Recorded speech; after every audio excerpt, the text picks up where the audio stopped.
Okay. Yeah, sorry guys for the bumpy start, but it's the first time that we're doing it. So big welcome to the first episode of Iron 2 Unlocked, where we want to go and dive deeper into what Iron 2 has to offer, how to prepare for global release. And today we have Society of Gaming as a special guest, and I think we should let him have a little introduction for himself. Thank you very much. First of all, for inviting me to this podcast. It's nice to be here, guys, together with you, man, and together with everybody who is watching. My name is Kruno. I'm content creator from Croatia. I'm making videos for my YouTube channel, Society of Gaming. I don't know why did I name it like that. I should probably use my name or something, but it is what it is. Mostly, I'm playing actually MMORPGs, and I am. Playing Aion 2 Aion 2 I'm playing basically since Korean and Taiwanese launch. That was half year ago, and I'm playing original game Aion more than 15 years, actually more than 30,000 hours. So Aion IP is it means a lot to me, and this is one of the reasons, actually reason why we are here in this podcast this evening. We are going to talk about Aion 2, but anyway, yeah, this is introduction who I am, right? And we want to start it off so you get to know him better with like a round of quickfire. So what I will do is I will name 10 words that I have written up, and he will try to answer as fast as possible what's the first thing that comes up to his mind when I say that word. Okay, that will be interesting. Are you Let's get ready? it. Okay. Okay. Ion 1, Fun. MMORPG, Followed. PvE, Often. alts, Not in Ion 2. grinding, Wait, what you said? grinding, Grinding. All day, all night. Ion 2, The best. leaderboards, Wait, again? I didn't hear good.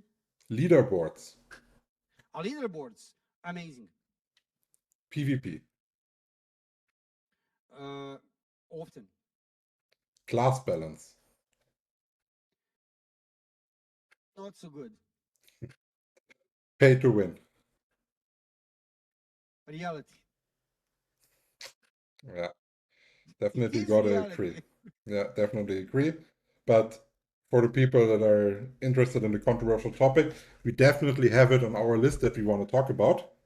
But I would actually like to start a bit with the lore of Ion 1, since we have someone here that played so many hours in Ion 1.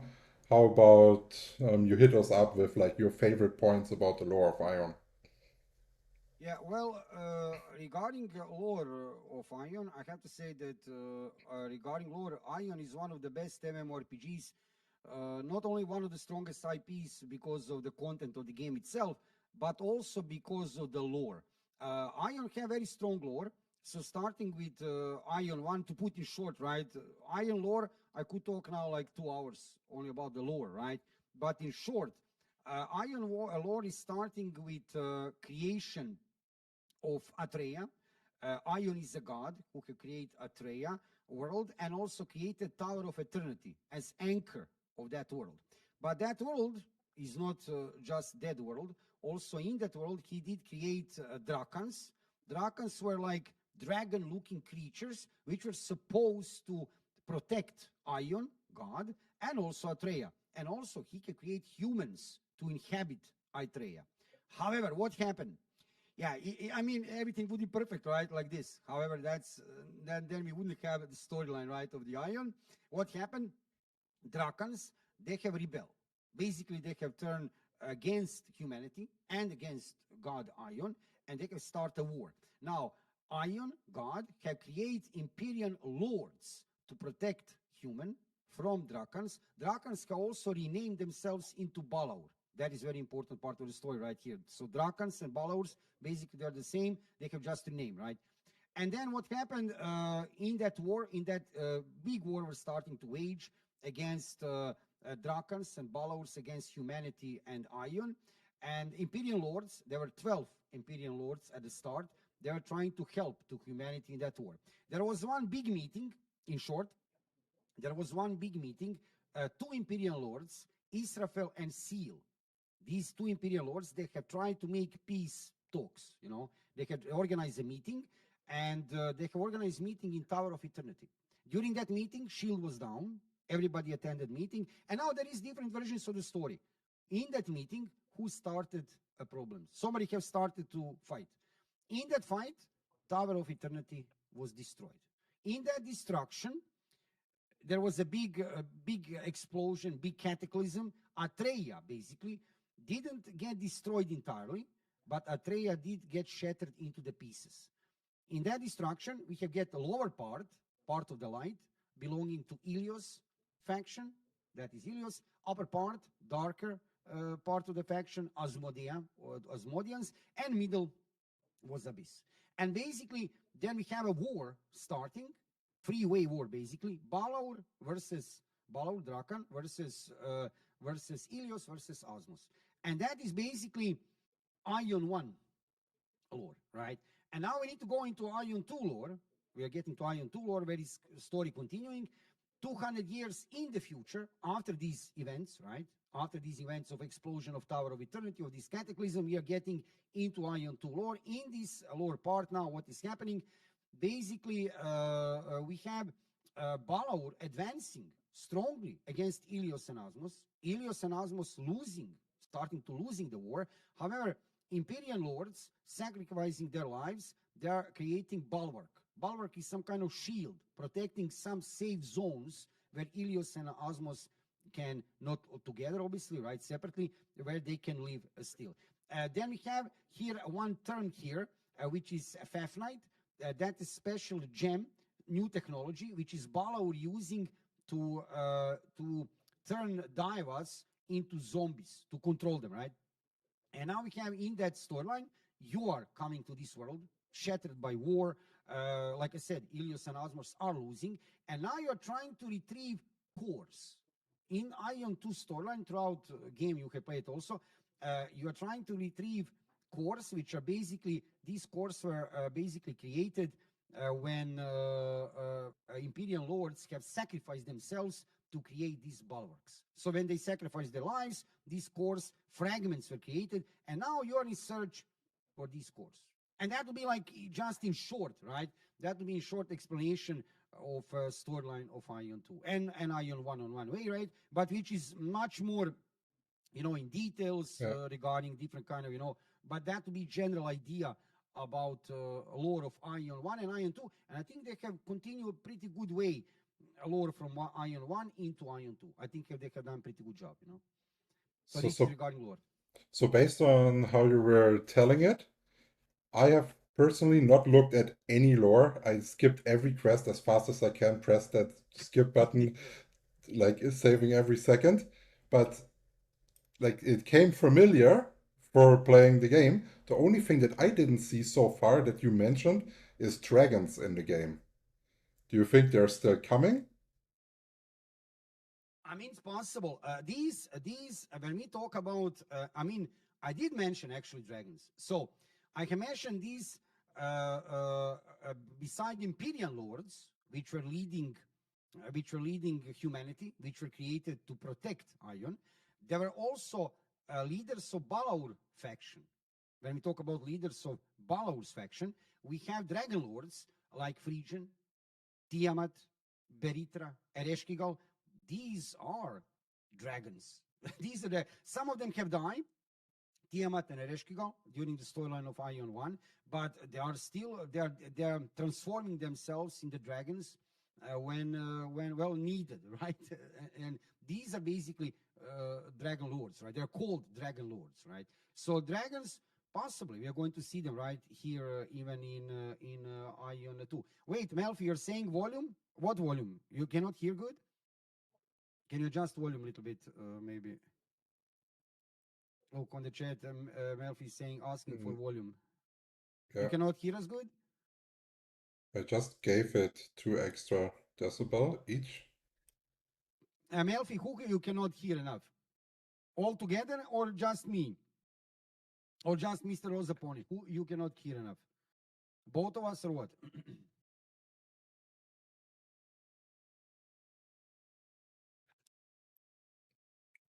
Okay. Okay, I hope it's better now. Hello, Uh, Yemi. Ah, Yemi, nice to see you here, bro. Hello, hello, that's who you everybody. mentioned. Okay. Okay. Oh, welcome. Welcome. This is yeah, yeah. Those big leader dragons bosses can transform into human-like form. Yeah. Yes, Like when you were saying that, I immediately was thinking about the morphing of Throne and Liberty, Throne of and Liberty. Yeah, they also included a bunch of stuff from Throne and Liberty, and like I think like it would be like a really good topic for an expansion to also include like maybe some dragon morphs or something like this. Because I don't think there's ever been an MMO where you could morph into a dragon. Of course, you can fly on them, use them as a mount or whatever, but like actually yeah, morphing yeah. in one, maybe having some dragon attacks. I've never seen it before. Possible. Possible. You never know, right, what they're Yeah. going to do in the lore. But definitely dragons are important. And we have seen in the past, for example, in Aion 1 original game, we have seen Tiamat, Ereshkigal as usually in the forms of the dragons. Usually they were appearing in the battles, right, and changing into the human form. And in that meeting, which they had, that where peace was supposed to be achieved, right, they were in a human form, as far as I know, at least what they have presentation, right? And that meeting was actually that crucial moment, just to give some a little bit context here. So that meeting have different versions of the story, what happened on that meeting from Ilios side and from Osmos side. From Ilios side, right, Asfel was a lord who started the fight. Asfel was one of the Osmodian lords. So Ilios are blaming Osmos. They have started that fight on the meeting, which led to destruction of Tower of Eternity. On the other side, Osmos have another story, of course. Osmos are saying that something else happened. Possibly Ilios or Balaur started some kind of argument on that meeting, which led to destruction. So there is no clear story. One version of the story is even saying that Israfel, one of the protectors of the Tower of Eternity, that Israfel actually wanted to kill everybody on the meeting. Yeah. And then led everything to big fight and then destruction of Tower Eternity. So there I is no think clear version of the dead. Everybody's blaming one another, but consequence was big mm, cataclysm, right? Big I destruction of Tower Eternity. I think in terms of writing, this is actually really well done. Because the players, they have to pick a faction, right?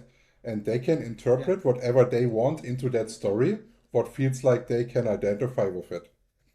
So, like when I was looking through Ion, Reddit, whatever, you often hear that the people are saying that Ion 2 is not a real sequel. So, what do you think? Like, is Ion 2 a real sequel of Ion 1, or is it a new game just for in itself? Absolutely yes. Absolutely yes. You know, that, look, whoever is saying that Ion 2 is not a real sequel, that is usually coming from one part of veteran player of Ion 2 community, which we are going to talk later about. We are going to definitely touch on that topic. I can already see. What is the deal here?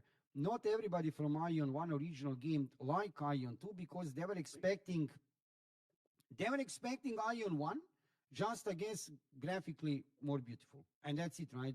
Content of the game and everything. That's why many people are having, not many, but one part of the Aion 2, Aion 1 veterans, they don't like Aion 2 in generally.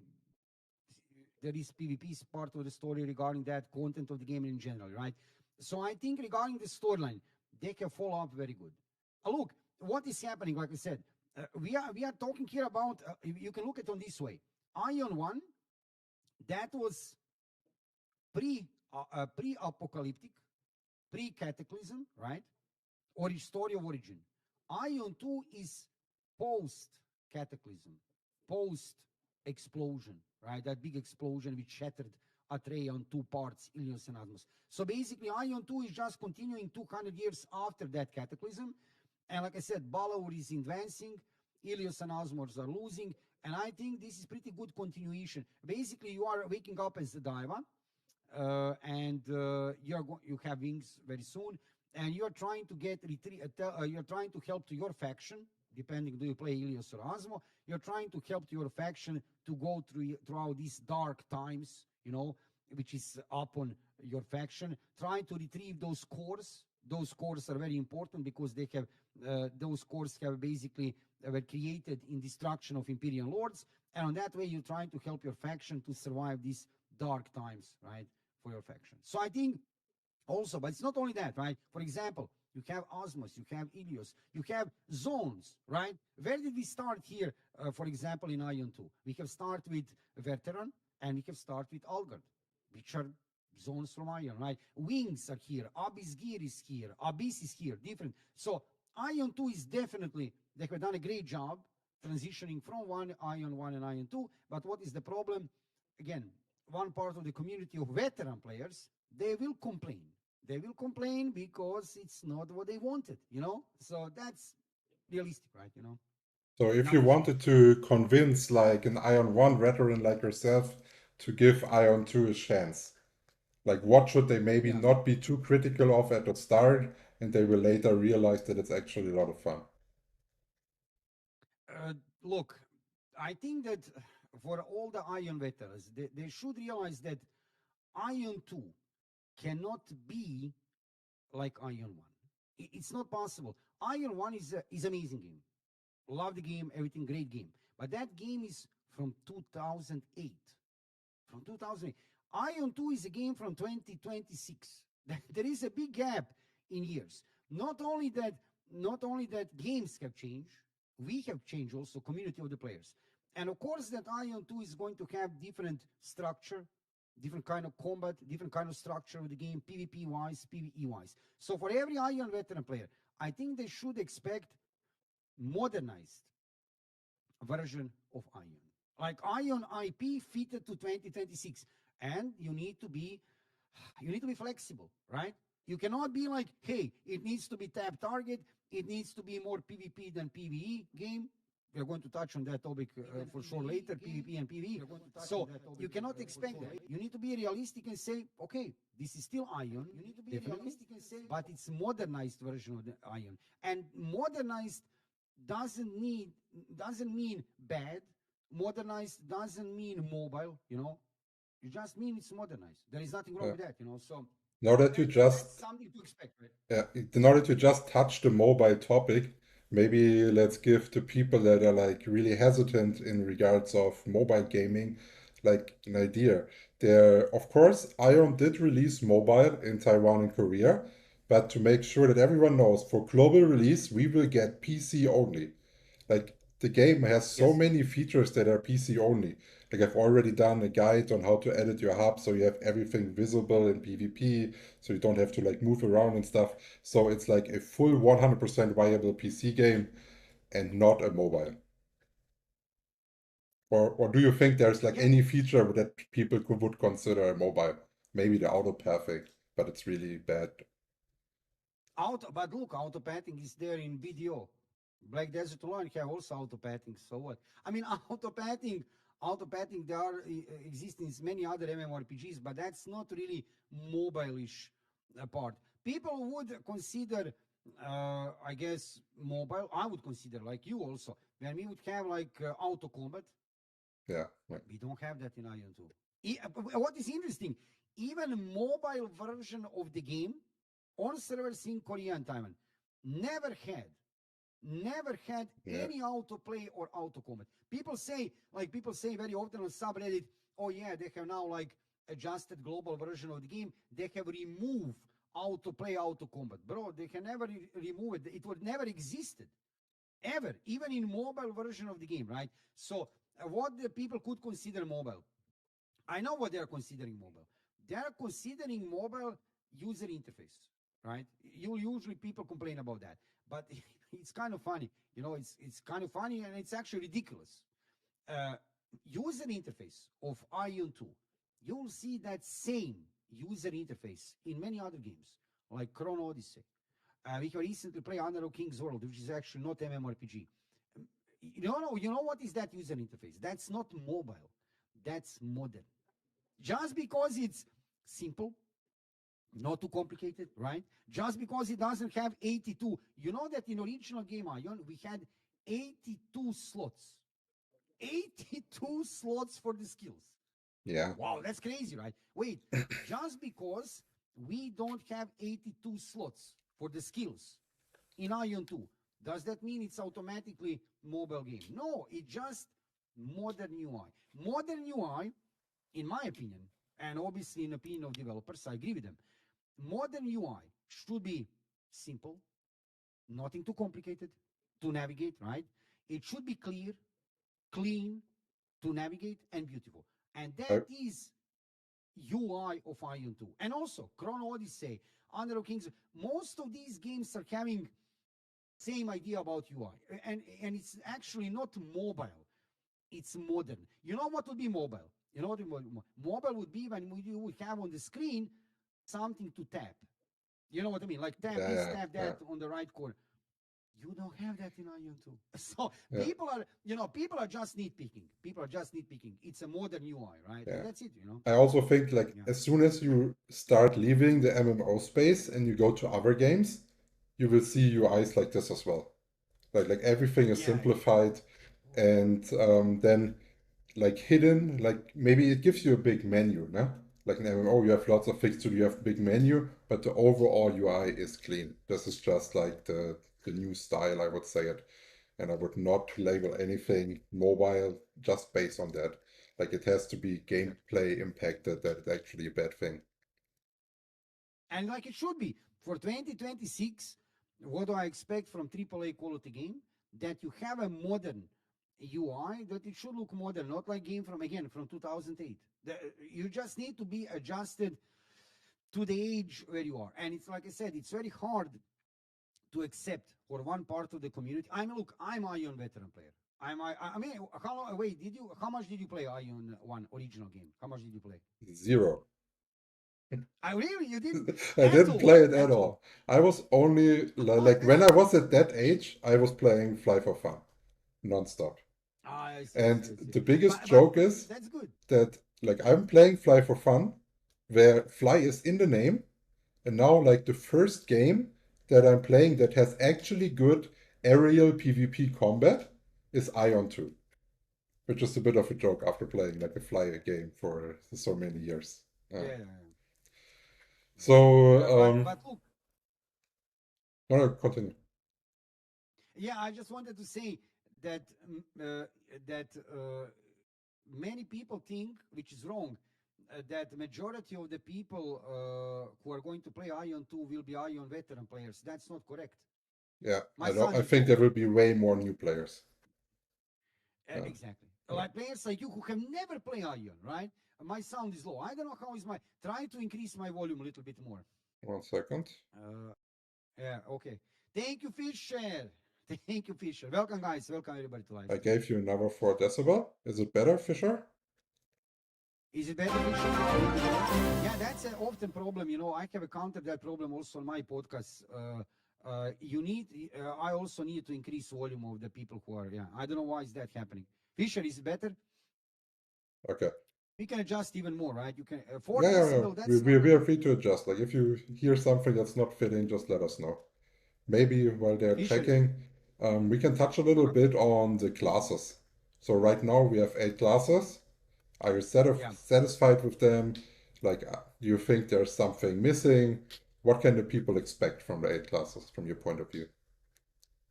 Regarding classes, I think actually they have done a good job. Look, first of all, they have started with 8 classes. Come on, man. How many MMORPGs nowadays in 2026 are starting with 8 available classes at launch? That's amazing. And also, same like in original game, you have diversity of the classes, right? So you have range DPS, melee DPS, healers, tanks, supports, right? So I think regarding classes and gameplay styles, they have done good job for the start. However, they need to continue on that.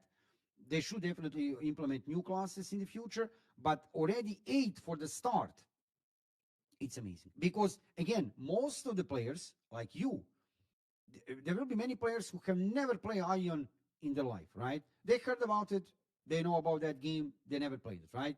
When they jump in Aion 2 and when they see in front 8 playable classes, I think that's pretty much presentable. And not that you are going to start your game like Blue Protocol over there in Japan. How many? 4 classes or 5? That's like 5 or 6 classes is minimum which you need to have. That's like bare minimum if you want to have for good MMORPG start. You cannot start to play the game, release the game with 3 playable classes or 4. Yeah, of That's a very course bad not. idea. Like the So, people so have Ion 2 I think is expectations, good. no? Yeah, Like I think this is a they good, want right? their melee, they want their range, they want their mage, they want tank, they want healer. You're already at 6. Then you want like something maybe unique to have like a USP onto your game and stuff like this. The only thing that Exactly. I'm a bit critical of in the classes is the depth of the class itself. So while I was theory crafting and checking out builds and stuff that you can play on a class, to me it feels like there's one best in slot build and that will be played. There's no way of like doing diversive builds with your class. Would you agree with that or? I look first. We need to consider that that Ion 2 is basically a very young game regarding that. We are now half year into the launch, and we have currently normal skills. We have stigma skills, right? And then you can adjust. Even metas are already created. Definitely for each class, we can see that metas. But that is something to be expected for modern MMORPG. You see, that deeper dive, right? That complexity, right? Which we, most of us veteran players like, I think that younger generation do not appreciate. Younger generation of players, they are leaning much more to simplicity, you know. So I think that this thing which you can make more, definitely there should be options available in the future that you can maybe adjust your build on more ways, you know, to more unique ways. However, I think that younger generation of players, they definitely want to appeal. I think NCSoft definitely wants to appeal to younger generation of players, not that much to veteran players, even that there are elements, right, which will appeal to veteran players also. I think that this simplicity in general regarding skills, builds, and everything is actually not a negative thing. You know what I mean? Right? Because you can always have your, it doesn't matter what is meta, you can still build whatever you want regarding your gameplay style, right? And also, there are enough systems in the game which will help you to build different kind of, let's say, more diversity of the builds. You can use different kind of arcana sets, maybe to build your unique. Even there are already metas are already creating for each class. I believe there is enough room for that flexibility that you can build still your gameplay style as you want, right? And again, I don't think that necessary that deeper dive, that complexity can be. It's not necessary that it's positive, you know. Okay.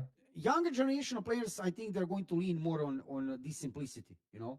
So I don't think this is something bad. And don't worry, in my experience, I believe that NCSoft will add more in-game features and structure in the future. So we are going to get complexity with time, definitely, right? Yeah, when At I least was that's what I think. What do you think? like I What do you think think, Travis? like I can follow along that you're saying that newer players are not looking for that in-depth stuff.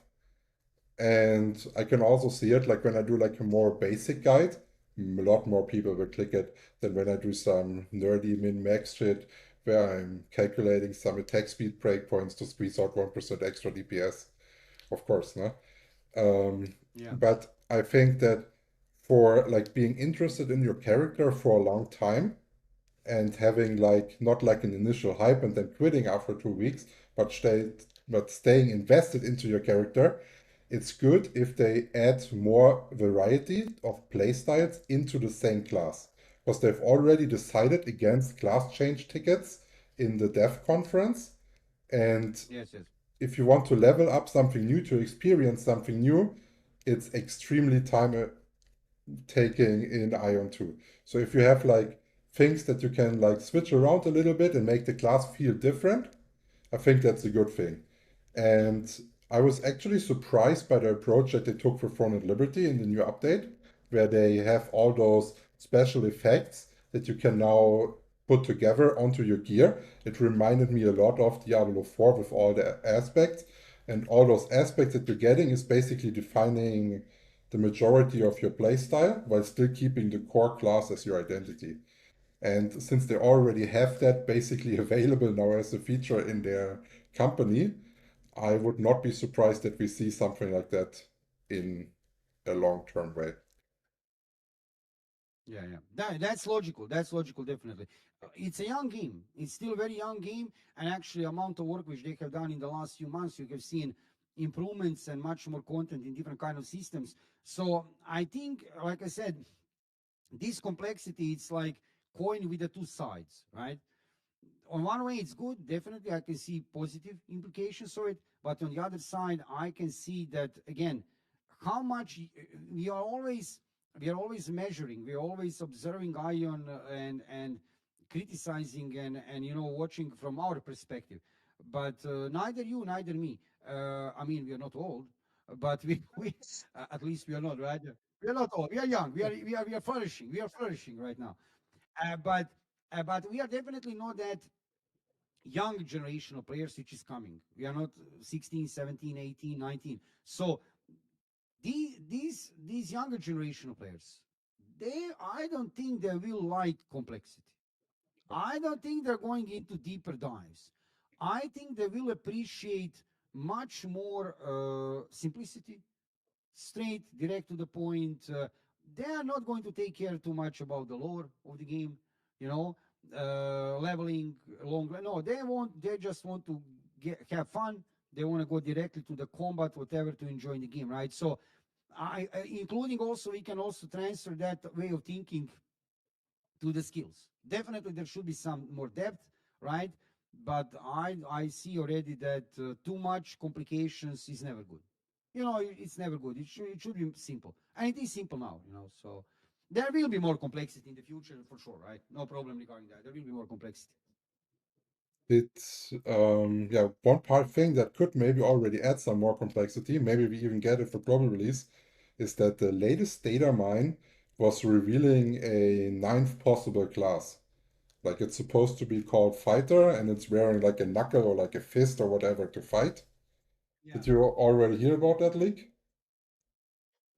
Yes, I have seen that. I have seen that actually. And look, first of all, these leaks, I don't know how much we can trust in these leaks, right? The leaks are leaks. Data mining is data mining.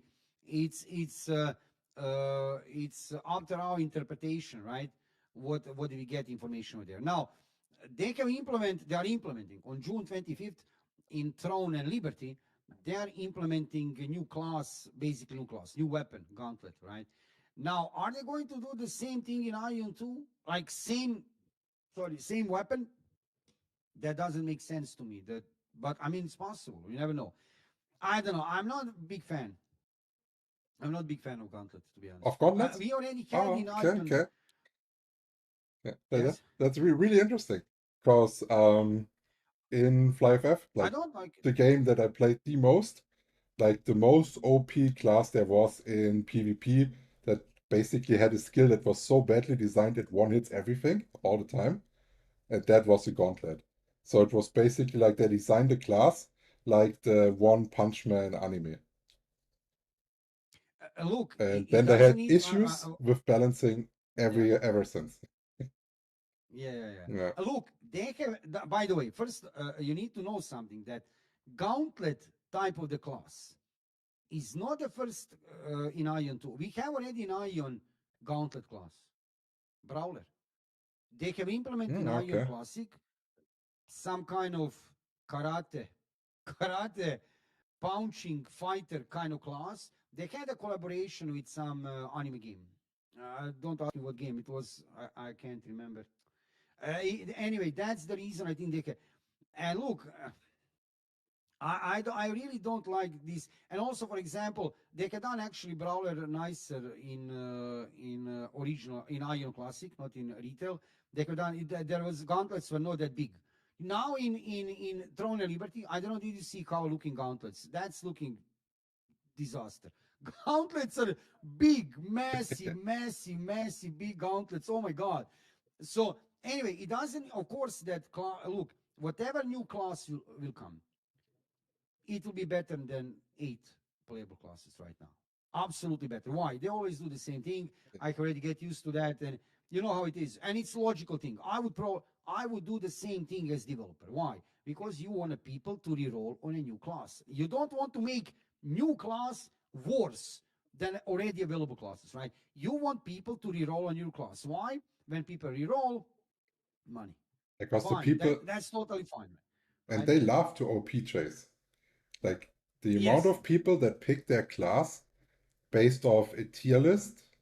Okay, well, I'm not free of that Mhm. guilt, and I'm doing tier lists myself. But I say, okay, S tier PvE, they're just going to look in it. I will include maybe like a DPS chart. They're seeing, oh, 2% more DPS than the second rank. I'm picking that one, no matter if it's fun Yeah, for them or not. That's just it's lots of crazy. people out there. Yeah. Yeah, and they shouldn't do that. In my opinion, they should pick a class on gameplay style. What do they like more? How to play? Is it melee or range, DPS or tank? No, they pick class just how much is OPGG. And what always happens? That new class, few months after launch, they nerf it. They always nerf it, and then again after a few months, maybe half year, they bring another new class, and cycle repeats. Right? Yeah. Cycle again repeats. And so, I mean, okay, it's always fun, it's always fun to play new classes, to discover, new weapons, new classes, new gameplay styles. But I think still that we are not going to get Gauntlet. It's possible, but I believe we are going to get maybe something. You know what is interesting? I don't know, did you notice that in the last month or two, they are pushing Gladiator away from DPS, being melee Yeah. DPS. Way They are more pushing tanky. it Yeah. on. Exactly. Yeah. So are they making room? Are they making room for melee DPS? Because look, Like, what do we have regarding melee DPS? We have a sin, and yeah, now yeah. they are like, I would 100% so agree on that with you. Like, they're 100% making room for it. Because, how to explain that? Like, they move it to tank. So they have two tank, they have a Shanta and Cleric, two supports. They want to try to get like two of each. So they have it as like as a baseline. And they said in their dev talk that they want to push into six-man parties and they want to push into more acceptance for the Holy Trinity. Because at the moment, for the people that are not too familiar yet with the dungeons and all of that, you basically, for all the low level stuff, you do not need any tanks. You can just yeah, go with full DPS, not even a healer sometimes. yeah. Yeah. It's possible they're making room for a new class. I think something like Berserker, maybe double axe, maybe I don't know, whatever, double sword or something. It's possible, but we don't look. We don't know for sure. What I think from that data mining, what I have seen, right, what they were doing some leaks. I think what we could take for serious more is new maps. Looks like right, definitely are coming in season 4, and possibly new level cap, and more importantly, expansion of the maximum size of the party from 4 players into 6 players, which in my opinion would be the best change overall in the game, and which is possible. I think that will probably happen in season 4. We need to wait June 14. That's basically 1 week from today. They're having big event. They have take some kind of reserve some hotel in Seoul over there. They're going to have big live presentation regarding season 4, and they need to do that because look, we are now half year after launch of the game, and they are making celebration like 200 days of Aion, right? Aion 2. But what is happening after half year? Number of players is normally going down. Popularity of the game is going down, which is totally normal. Now they need to push. They need to elevate with something, and I think new class is a little bit too early for a new class, but it's possible, still possible. But I think a new region, one region for Osmo, one region for Ilios, right? That means Elton and Morenheim. That's definitely possible. New level cap 50, and new features of the game, right? Like 6 player party. That would be amazing to have, and also to have that probably right, not content wise, content no. We have seen already a little bit of teasing regarding content of for global release. We're not going to have all the dungeons and everything, absolutely, but regarding quality of life changes, I hope also that we're going to see 6 player party dungeons, and in general parties for global launch immediately. Not that we are going to start with 4 player, right? But these changes are possible definitely for season 4. So I think we are in good position Yeah. over there regarding that, you know. Like I'm also pretty sure, like in Frontend Liberty, we had the same. Like we had all the quality of life because they want to push out the best game, right? And then back then we had milestones to get to the points where basically the patches were until both systems were synced. And I'm pretty sure they are not going away from that strategy. They've already implemented that. And from my point of view, that actually worked pretty decent. The only thing that Yeah, I didn't like too much about it that the servers had different progression speeds. So the, in Fern Liberty, it was possible that one server in their progression was a little bit ahead than another one. And I think that should not be the case. Like the game should progress as a whole. But yeah, overall, I think it was good like this. yeah. I think they're doing. Look, so far it's everything is looking pretty good in general. You know, you know what? Also, it's nice to see you have played Throne and Liberty. You can. I don't know. Did you notice? Looks like from what I see now, they really even that it's not the same developer team working on Throne and Liberty and working on Ion 2, but you can clearly see that they have learned from their mistakes in Throne and Liberty. I mean, I like Throne and Liberty a lot. I have played Throne and Liberty a lot. You did also. I think it's a cool game. But definitely, there are many things, like many things which they should have done better in Throne and Liberty, and they are using that knowledge now on Aion 2. That definitely you can see, guys. Let's like we have a feeling they said, guys, let's not do the mistake like in Throne of Liberty. Let's do differently in Aion 2, and they're really doing it, like really differently, and it's paying off, The only and it's thing paying off. that I think they're Yeah, repeating where they're not learning is their class yeah, balance. I don't get, like, if you yeah, have, like, also when we were talking about classes being not too complicated, not too much in depth, this is actually a net positive for balancing because there's less options, so it should be easier by default to balance. And for some reason, it feels like the balance shifts are not like minor tweaks. They sometimes change things enormously. Like for yeah, example, the latest change to Judgment Thunder and Earth's Retribution, the left and right click of Cleric, basically yeah, made everyone that got level 20 skill in Judgment Thunder re-roll to level 20 skill Earth's Retribution, especially for PvP, because it now ignores evasion, the skill. And I yeah. think those They are changes are quite big. And if they happen in global release in the early times where people are already investing in, I think that will not be good. So I really hope they figure something like base balancey that's like okay-ish out before they go global. yeah. Look, balance between classes is never easy. That's never easy. That's always tricky, you know, to do properly. Look, they did make, I think, considerable improvements in the last half year. Like what you remember how was Ion 2 on the start and how it's looking now. In generally, what they have done improvements regarding skills, classes. I think they have done great improvements. Yes, they did. Look, they did a lot. You remember the cleric even had self-res skill for a few days. Now it's gone, right? And stuff like that. Look, I think it's not easy job, right? And we need to. I think we need to trust them with this part. You know why? Uh, they have for a simple reason.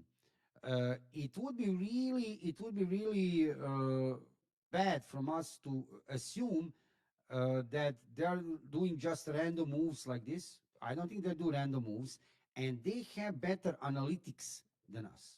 Like I can make some now like remarks. They should have do this. They should have done that. But true is, I don't have data which they have, right? Neither you, neither me. They have data, information, like in real life, right? In business, you are making conclusions, your future strategies on the data analytics which you have, which you can see in front of you. We don't have that data. We need to trust them that they are doing these changes for a specific reason, right? And that they have some bigger picture, right? Bigger plan in their vision. What we can see, yeah, I mean, we can judge also about these changes. I think they have done considerably good job. I don't really like what they have done with Gladiator, but then again, like I have said, like we have talked like a few minutes ago, maybe they're making room for another milli DPS, right? Yeah. Because imagine, for example, just to give you this perspective, imagine if they have, if they don't push, let's say if they didn't push Gladiator on more tank support side, if they can leave Gladiator as a melee DPS, which is currently not having great DPS comparing to Assassin, Ranger, Sorcerer, and Spirit Master, imagine in that term they release a new DPS melee class. Nobody will play Gladiator. Like no, Gladiator, everybody would quitting and nobody would play that class, right? Yeah. On this way, maybe they are just trying to make Gladiator more really off tank option, secondary tank, and doing that. For example, regarding cleric, definitely there is.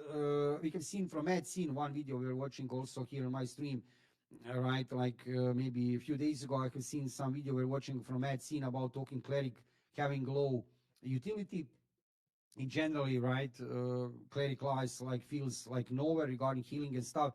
Definitely, yes, there is also point to that. Again, I think they're doing their best to make some kind of balance as much as they can. They did improve. They did improve Spirit Master. They did improve it. They did improve Sorcerer. They did improve Chanter. They did improve Ranger. Oh yes, they did. They did buff Assassin. Basically, the kind of funny to say the only class which they didn't improve is Gladiator. Gladiator, they can leave it like it is. I don't know why. There must be a reason, right? So I think overall we can be overall looking. I think we can be satisfied. Balance. Look, balance will never be perfect. We just need to be like that's never going to happen. You need to compromise. You need to compromise and try to play. I think we are good. We are good. It's not some crazy. Which class is currently like totally broken? Which class is currently really broken? Which I I don't don't know. think What is it? like that there's one class that is OP steamrolling everything in every Yeah, situation. I don't think the exactly, balance is that bad. And I also exactly. want to credit, or well, it sucks if like you're Korean, but usually when a game pops off in Korea, they are using those poor people as a test server. Now, they do really Yes, hard changes sometimes that go 180, and then later when they are yes, global, they will start doing small changes because they know that the global audience is not as forgiving of those major shifts. yes. Like the That's Korean correct. player, mostly, like if their class would get nerfed like completely down into the ground, maybe like Gladiator for an example, they want to play DPS and now they're like more tank, they will not instantly quit. Of course, some of them will quit, but other will reroll. And in global, I would say like 90% of the player base playing that class would instantly quit and not return. So I don't Correct. think that those big shifts we will still see when global is released. Exactly. For global version of the game, we are definitely going to get more polished version of the game. Uh, Much more polished than and that is definitely a reason why they obviously didn't went immediately for global and Korean and Taiwanese release at the same time. Even that we would like to get the game as soon as possible, which is normal, right? Yeah. To be honest, I think that look, we are not you, me, and many other content creators here and players who are playing now in Korea and Taiwan. We are not majority. We are sorry. We are very small minority. There is not many people playing the game. Even it's looking for us. There are many people, but no, there is very few people playing in servers in Korea and Taiwan. So for 99% of the people, for the players, their first touch to the game will not be Korean or Taiwanese version of the game, or even original game Aion. It will be Aion 2 itself, right? Yeah. So Now that you just I touched on think, that topic, um, yeah, on how the people are receiving it, why would you yeah. say are the people that are like completely new, they don't have any fields or whatever, they just jump into Ion 2 casually and they want to enjoy the PvE? Do you think they're going to be happy or maybe unsatisfied or what do you think? Definitely happy. Definitely happy. I think they have, you know what they have done perfectly in Ion 2? Differently from Throne and Liberty. You know that. Throne and Liberty is dictating you PvP wise and PvE wise. You're not talking about PvE specifically, but in general. I mean, you can run dungeons in Throne and Liberty also whenever you want, right? But I think specifically in Ion 2, what they have done regarding dungeon content, solo dungeon, party dungeons, freedom. People will love that. So first thing which you can notice, most of the things like they're not daily, they're weekly. Like you have like 35 boss skills, for example, in Conquest, right? You have 28 boss skills in Transcendent Dungeon. But you are not like, hey, today you need to do these dungeons, right? There is a limit regarding this and that. No. There is also energy additionally to that and tickets, complexity of that system, maybe too much complexity. That's a story for another maybe part. But what I wanted to say, you have freedom, playing PvE content, whatever you want, whenever you want. Matchmaking system is there for party dungeons. If you are not into party gameplay today, you can do solo dungeons. You have Ascension or their dungeon. You have also Nightmare. So basically, PVE content wise, I think that I think that global players will be happy. I mean, there is so much. It's crazy amount of PVE content. In PVE content, we can also calculate not only daily dungeons, we can also calculate in PV part of the content pet system and crafting. That's not exactly player versus environment, but it's definitely is having elements of horizontal progression of your character where you're going to need to grind non-PvP content, and there is a huge amount of that content, and I think the players will be happy. Also, amount of dungeons. For start, we have seen probably for global launch, we are getting Crow Cave, Urugugu, Draupnir, and Fire Temple. That's 4 dungeons. Fire Temple have extendable weapon. That's already enough. Later, you have seen, you're already having now 5-star dungeons in servers in Korea and Taiwan. Are we getting 6-star dungeons maybe in season 4? I don't know. But definitely regarding content, also plus transcendence, right? I think regarding dungeons, people will be satisfied. I don't think that anybody will complain about PvE content. I think it's pretty good, highly developed, and definitely main focus of Aion 2, which is already showing results. One of the main reasons, not the main reason, but one of the main reasons why is Aion so much successful in Korea and Taiwan, and why it will be successful globally, is exactly PvE focus of the game. And I know that many players don't like to hear that. You know, many players like, hey, we need to play PvP, you know, hardcore. It's not working. It's just not working. Yeah. If you want your game to survive a longer time, it needs to have PvP. Totally fine. It needs to have PvP. But PvE content must be core of the game. Then, yes, you can expect something from the game. And that's my opinion regarding Yeah. PvE. Yeah. What do you think about this regarding PvE content? I was extremely surprised. Like, Yeah. I jumped into the game, like, probably a bit negative sentiment at the start, because everything you could hear everywhere, or cash grab, whatever. So, like, try to go free and just go with the flow. And even as free to play, not buying any sub, nothing, I did nothing in Taiwan career. I was able to unlock Yeah. all the content, play through it. I had a blast. The combat is really fast paced. Like the dungeon design, it has some love of detail, and I don't mean like graphic wise. I mean like in terms of mechanics, that they include the wings so nice into the dungeons. Like basically like wings as Yeah. area combat are part of the dungeons. They're part of the new raids where you have to like go up to dodge some things with your wings. So I think it's like a good overall package.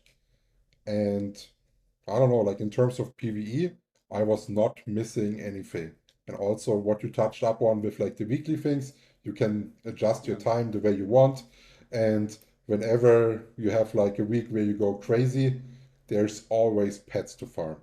Like the amount of time that I already farmed pets now to get those stupid crystals to then roll nothing in my Guinness.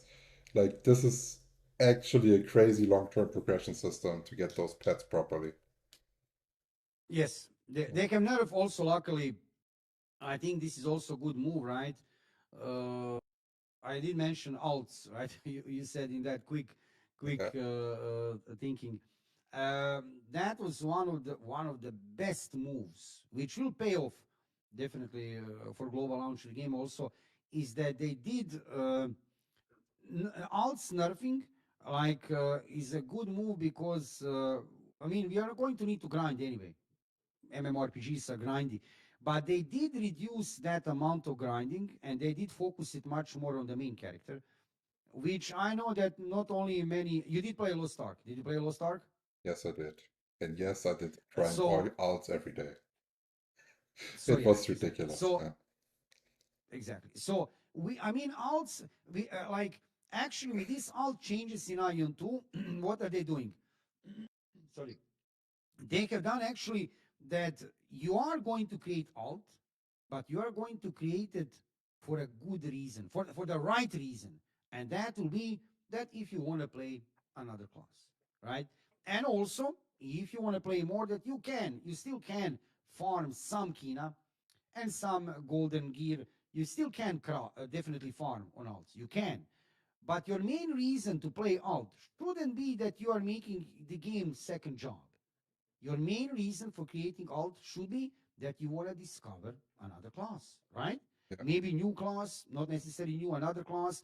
And maybe if you have additionally some time, which is totally fine, that you can little bit boost your main character if you want. But it's not a good thing that you create 5 alts like we did in A Lost Ark, and you do that repetitive, crazy grinding. What do we do? Chaos Dungeon, right? Guardian Raid, every single character every single day. No, that's a very bad idea. And I think this move is so good that you feel. I think that we are going to feel. We are already feeling it. I mean, I'm honestly in the last month or two, I'm not pushing at all Korean version of the game. I'm waiting for global. I don't feel like investing money or anything anymore, effort too much in Korean and Taiwanese version of the game. But you can feel that when you are going to play on your main, your time will be, you're going to be more efficient in your time when you're going to play the game, which is good. And definitely, if you are going to have motivation to create alt, that can also be rewarding. But then, like I said, you're going to create it for the right reason, that you want to discover another class, which is totally fine, right? And I think they can reduce grinding a lot on this way. They can reduce grinding significantly on this way. And with nerf of materials needed for Genus Insight and for a pet system, that was also a good move. For example, what do you do with Daily Dungeon? Daily Dungeon, which are actually weekly, right? First, before the change, you could make 7 runs per character on each character in your account. What do they do now? 14 runs per account. Much less grindy, right, per week. A Yeah. duty quest. Duty quest, you could do 5 quests per character every day, right? For crystals. Now you can do 5 quests per account. Oh my God. And wait, what about commander quests? Buying, right, commander scrolls, which you can buy in Abyss 12 and 12 in normal map. What did they do? Before the change, you could buy 12 plus 12 scrolls on each character. Oh my God. Now what you can do? 12 per week. So this is a significant change, significant reduction in grinding. And I think that many players, to be honest, even that we love to play the game, we are going to need to grind anyway. I think many players will appreciate this. That Ion 2 will not be your second job, Mm. which we felt in Lost Ark definitely, and in many other games. Man, in original game Ion, I had 17 accounts, and each account had 8 characters. And many people still don't believe me when I say that. I had 17 accounts. And no, I didn't play, obviously, I didn't play on all of these accounts actively, right? But for events, for example, right? It was a job for me, bro. I mean, I had time. That was another part. That was period in my life, and I had more time, right? I was much younger. I had more time. But man, for events, I needed to write down. I had a spreadsheet because you cannot know where on which character did I play, on which class, right? What did I finish, what I did. I had a spreadsheet, organization. What did I do not? Man, that's a job. That's crazy. Why would you have 17 accounts? I mean, I can play actively like with 7 or 8 accounts, but that's also not good. Accounts, not characters. Multiply that with 8 characters per account. That's crazy. So I don't think this is a good idea.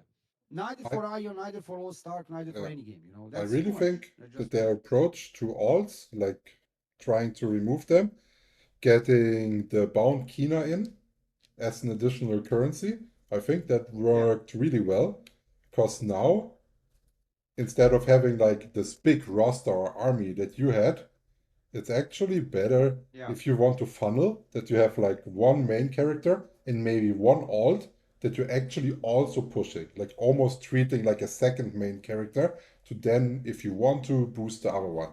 This will give you way better results yeah, than like those low level stuff that's just like you're basically turning yourself into a bot doing an autoplay to grind really boring content and you do not get like yeah, that feeling of progressing your own character.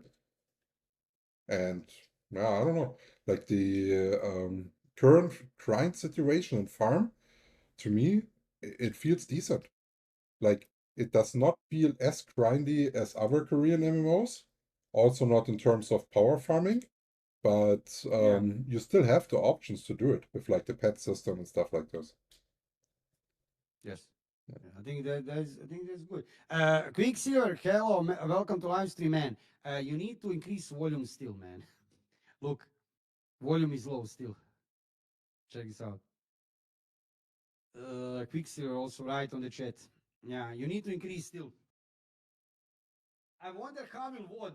I wonder how will WOD sound, right? There will be WOD after, right? You have WODs. Yeah. Then we are going to hear volume difference, right? I will upload the whole podcast again as like an edited version on YouTube. And if the sound is Okay. not like that good, I will adjust it. So we will definitely have like a I decent remember quad.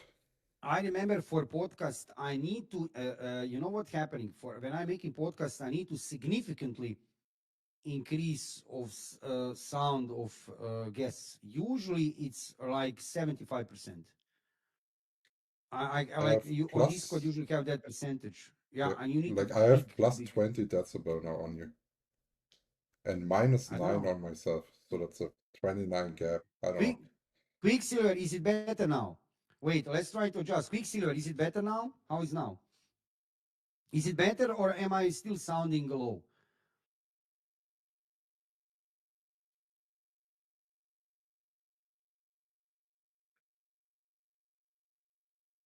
So we did Maybe talk he's a not hearing bunch me. now about PvE. How Yes. about PvP? Did you play a lot or did you rather stick in PvE? How's your experience so far? Yeah. So sadly, in Ion 2, I didn't experience too much PvP because of the hyping. Absolutely disaster to play with. I'm so much late on reaction. I'm dead even before I know it in PvP. It's crazy. So I say sadly because in original game Ion, I used to play PvP a lot, like really a lot. And we had more PvP. On the end of the day, in original game Ion, we had massive scale sieges every few days, big sieges, like few thousand people. I kept playing arenas, one versus one, free versus free, chaos arena, uh, every day because they were rewarding. They were really rewarding. And in Abyss PvP, yes, also farming in Abyss to some point, but in general, we had also Dredgen, 6 versus 6 PvP, mandatory every single day. That is one of the things which I just need to say I would like to see in Ion 2 in the future. I think we miss is Dredgen. Every Ion veteran player know what that means, but to explain, if you don't know, 6 versus 6 format, basically, it's an dungeon combined with a little bit of PvE. There is a final boss. If you kill it, then dungeon is finishing. But it's basically 6 versus 6 PvP. And it's amazing. That concept, why? You can get lots of Abyss points. 2 runs per day. 2 runs per day every day. And we were making pre-mates for that party. Then we had Kamar Battlefield, 12 versus 12 players PvP. Also, very interesting to play, a little bit of strategy, very rewarding. So in original game, we had lots of PvP. Now in Ion 2, we don't have that much PvP. And like I said, again, I know that many veteran players will not like it. They will say, it's not Ion or something. Look, if when they would do the same thing like in original game Ion, right now in 2026 in Ion 2, game would die.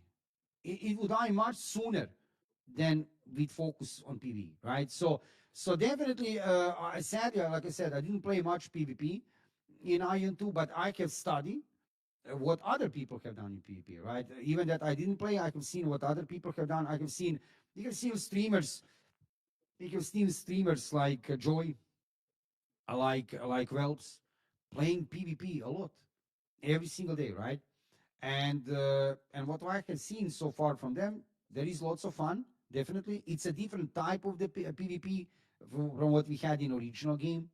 Again, nothing strange. It's a modern game, different type of game. Ion 2 nowadays in 2026. Also, time to kill TTK is very low, which is not good. Time to kill definitely should be higher. And I hope that I'm going to be. I hope they're going to change that, and I hope that I'm going to play much more PvP in a global version of the game because I like to play PvP, Yeah. but currently on servers in Korea and Taiwan, it's just impossible. I mean, did you play, man? Did you play PvP also, or did you have issue with ping, same like me, or what? Uh, I would say the ping was not like the big issue. In Abyss, there were just some ways that you just grind you. You know what I mean? Like when you go and do your commands there, like you just die. It wouldn't have mattered what ping I have. That was like a gear diff. But when I was Yes. playing Arena 1-1, where once you're a little bit in the season and the top players already moved on to the ranks and you have that elo system, you get players of like your equal strength, and there I actually had a lot of fun. Like I was playing a bunch of arena, doing like the weekly arena quests for the season coins and stuff like this every week, and it was enjoyable. And it also felt like there in that 1v1 situation, I felt that the class balance was actually the best in Yeah. Abyss, or when I was doing the what was it called, Battlegrounds, where you do that 8 versus 8 thing. Yes, I battleground. Yeah. felt like some classes could pop off way better because they're just so much better in like mass PvP situations like a ranger or whatever. And in 1v1, I had a blast, not gonna lie. And when global release is coming, I will definitely be focusing more on like getting my PvP gear upgraded rather than my PvE gear. And I also like that they included now those straight up challenge changes. So you don't, for people previously, so there's like PvE and PvP gear, and the PvP gear you would buy in different tiers. But then when you like old gear was useless, you could transfer it, but Yeah. not like unlimited. And like it did not feel like a good progression because you would always lose something or had to like really invest into upgrading so the new thing is actually better than the old one. And now with the new system, you can craft them up, like start on the lowest and go on higher tiers.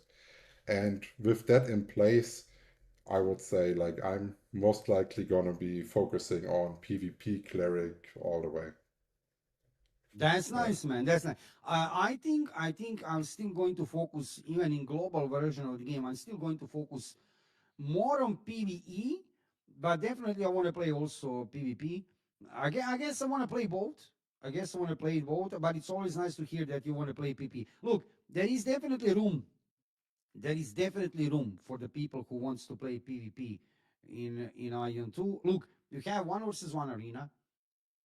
We have 4 versus 4 arena. We have 8 versus 8 players battleground, yeah, battlefield. We have open world PvP in Abyss, two maps, and they said now they are not mentioning anymore. They're kind of silent. It's kind of interesting. I don't know. Do you remember? Like maybe 3 months ago, they can mention one time specifically they want to bring 2 versus 2 and 3 versus 3 arena. But now in the last 3 months, silent totally about that. Maybe they can quit from that idea, right? I don't know. But I think that currently what we have in Ion 2 is like 75% PvE, 25% PvP, approximately, right? This is just approximately. You can't say exactly how much, right? But in general, right? Content wise, gameplay wise, time wise, I feel it's like 75-25. And I think this is pretty good. For survivability of the game, longevity. That is the word I think which I should be using, since English is not my native language. But I think longevity, right, is the word. So Yeah, longevity wise, this is perfect. Even when it will be vice versa, 75% PvP, 25% PvE.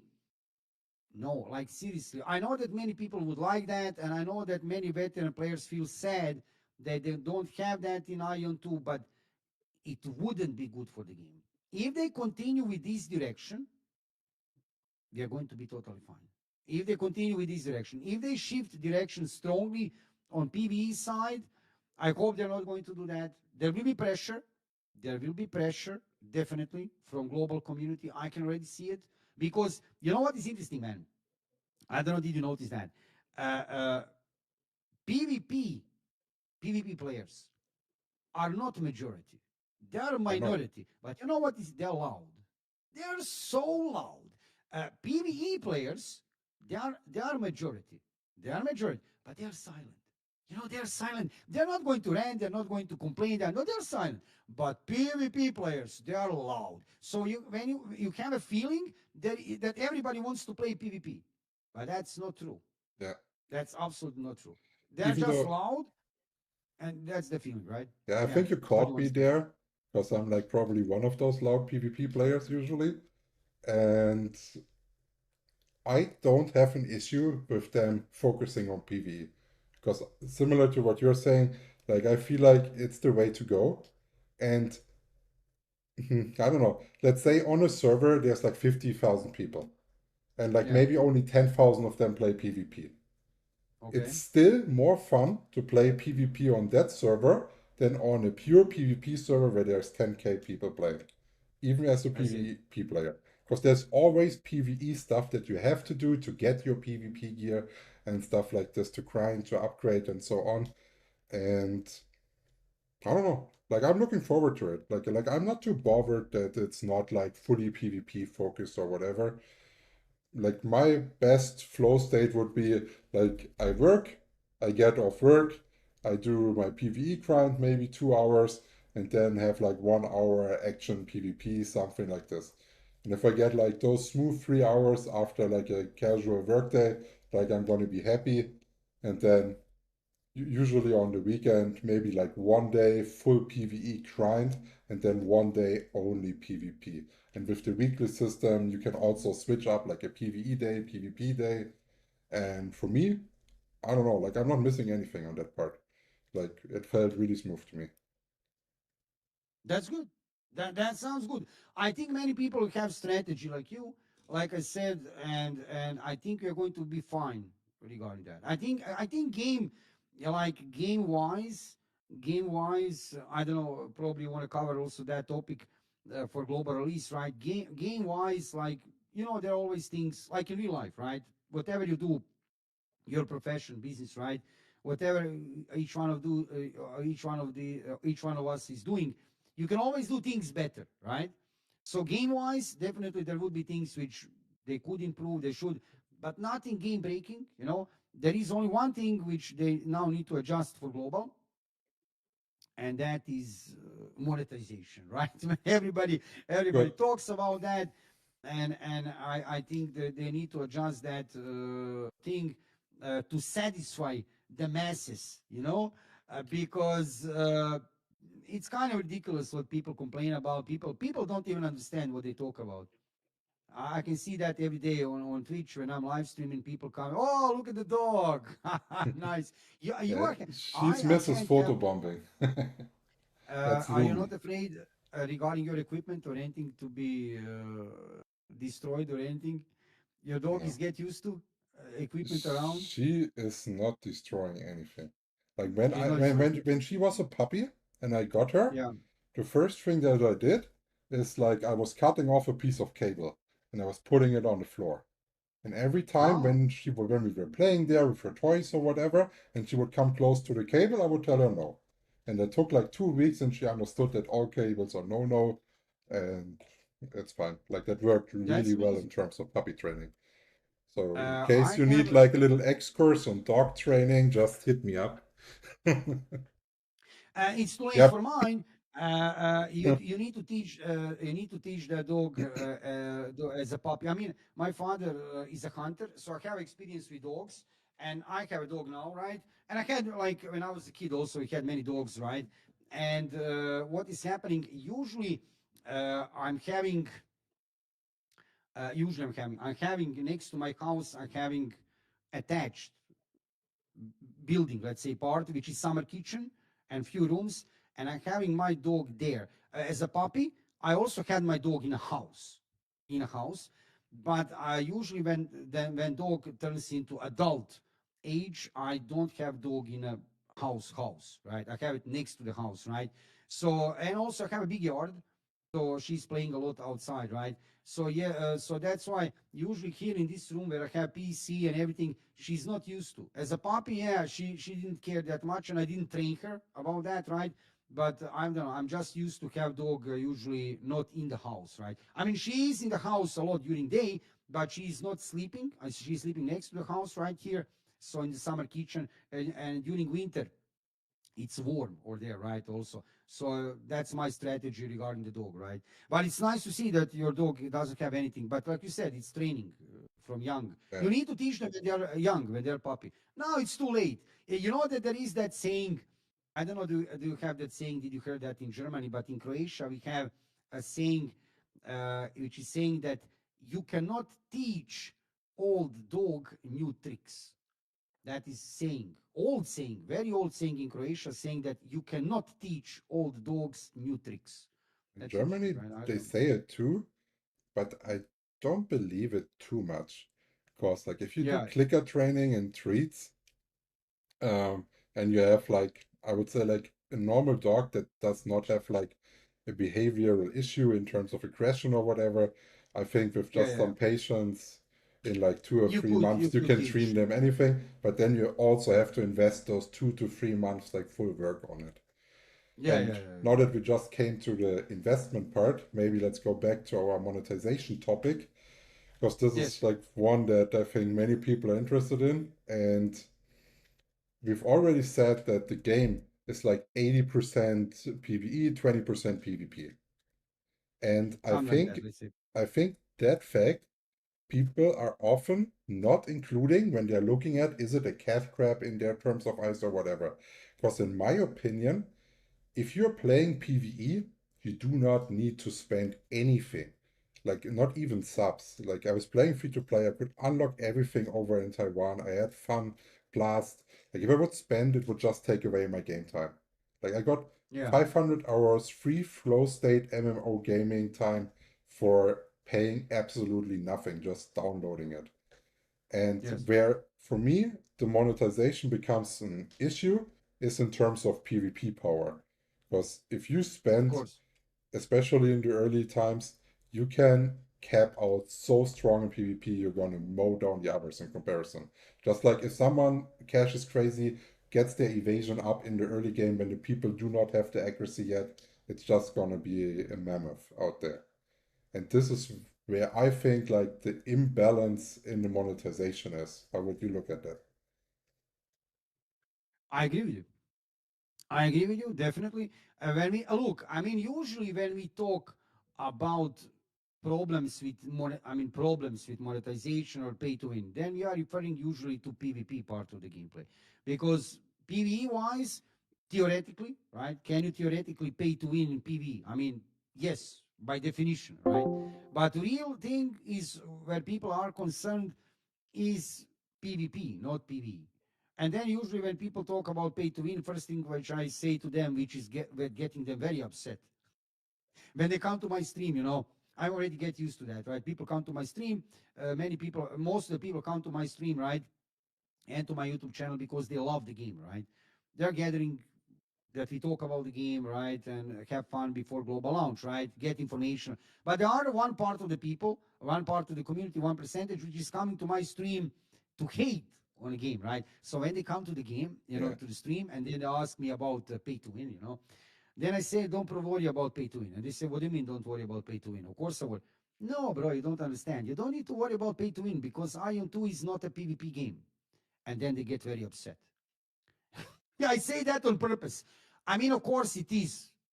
PvP game also, right? To be clear, right? But I'm saying that in spite, because really, Ion 2 is mostly PvE game, first of all, right? Not a PvP game. Like seriously. When it would be like, imagine for 1 second that Ion 2 is like we have talked full PvP game or mostly PvP game, then definitely yes, PvP. But now, again, regarding pay to win, I feel that we are talking in generally too much about this topic. Uh, that I mean, we are giving too much significance to this topic. Look, we can play games like Throne and Liberty, Lost Ark.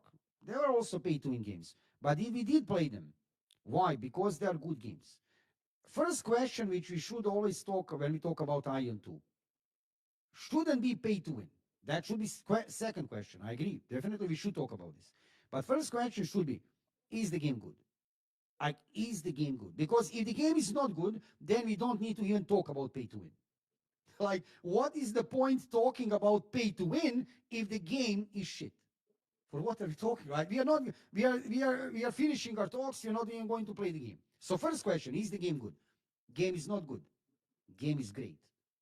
There is a difference between good and great. Game is great. Now we can talk about pay to win, right? Now regarding pay to win, like like it's not a positive thing. I'm repeating to everybody: is Ion pay to win? Ion 2 is pay to win, and Ion is pay. Yes, it is. It is pay to win, and there is that sentence doesn't end up here. Sentence. I think we should continue that. Yeah, it is pay to win, and it in some perfect universe we would have great games like Ion 2 without pay to win. However, we are not living in that perfect universe, right?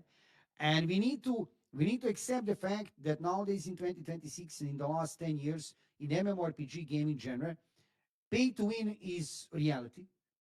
And sadly, if you want to play a good game, you need to be ready to tolerate to some point that pay to win. Because for me personally, I refuse to play non pay to win trash. Yeah, Because many people are, you know what I mean, man. So we are sure. seeing. I mean, I'm not going now into, I'm not going now into that Western Eastern games, thing. It doesn't matter where this game coming from, right? You know what is happening nowadays in 2026? People are talking about pay to win, like they say, hey, game is not pay to win, so automatically is good. I absolutely disagree on that. Yeah, fair. Just because game is not pay to win, that doesn't mean game is good. Or for example, game is pay to win and automatically is bad. It's kind of ironic. Life is ironic. It's actually usually otherwise around. So usually pay to win games, not all of them. We are talking about MMORPGs. There are many games which are not pay to win and they're also good. We have Path of Exile, you have a Warframe. There are many games which are not pay to win and they are also good. But when we talk about MMORPGs, usually, not always, usually, games like Lost Ark, amazing game. Sorry, pay to win. Black Desert Online, amazing action combat game. Even now, old game, pay to win. Ion 2, amazing game, pay to, and so on. So basically, what I'm trying to tell you, at least that's my perspective. I'm refusing. I'm not going to play some shitty game just because it's not pay to win. No, I want to play a good game.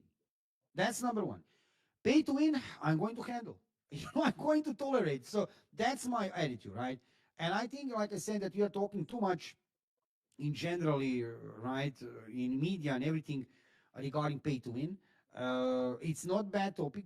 It's not a bad topic. We should be talking about this to some point, definitely to clarify, to help to developers to reduce pay to win for global version of the game.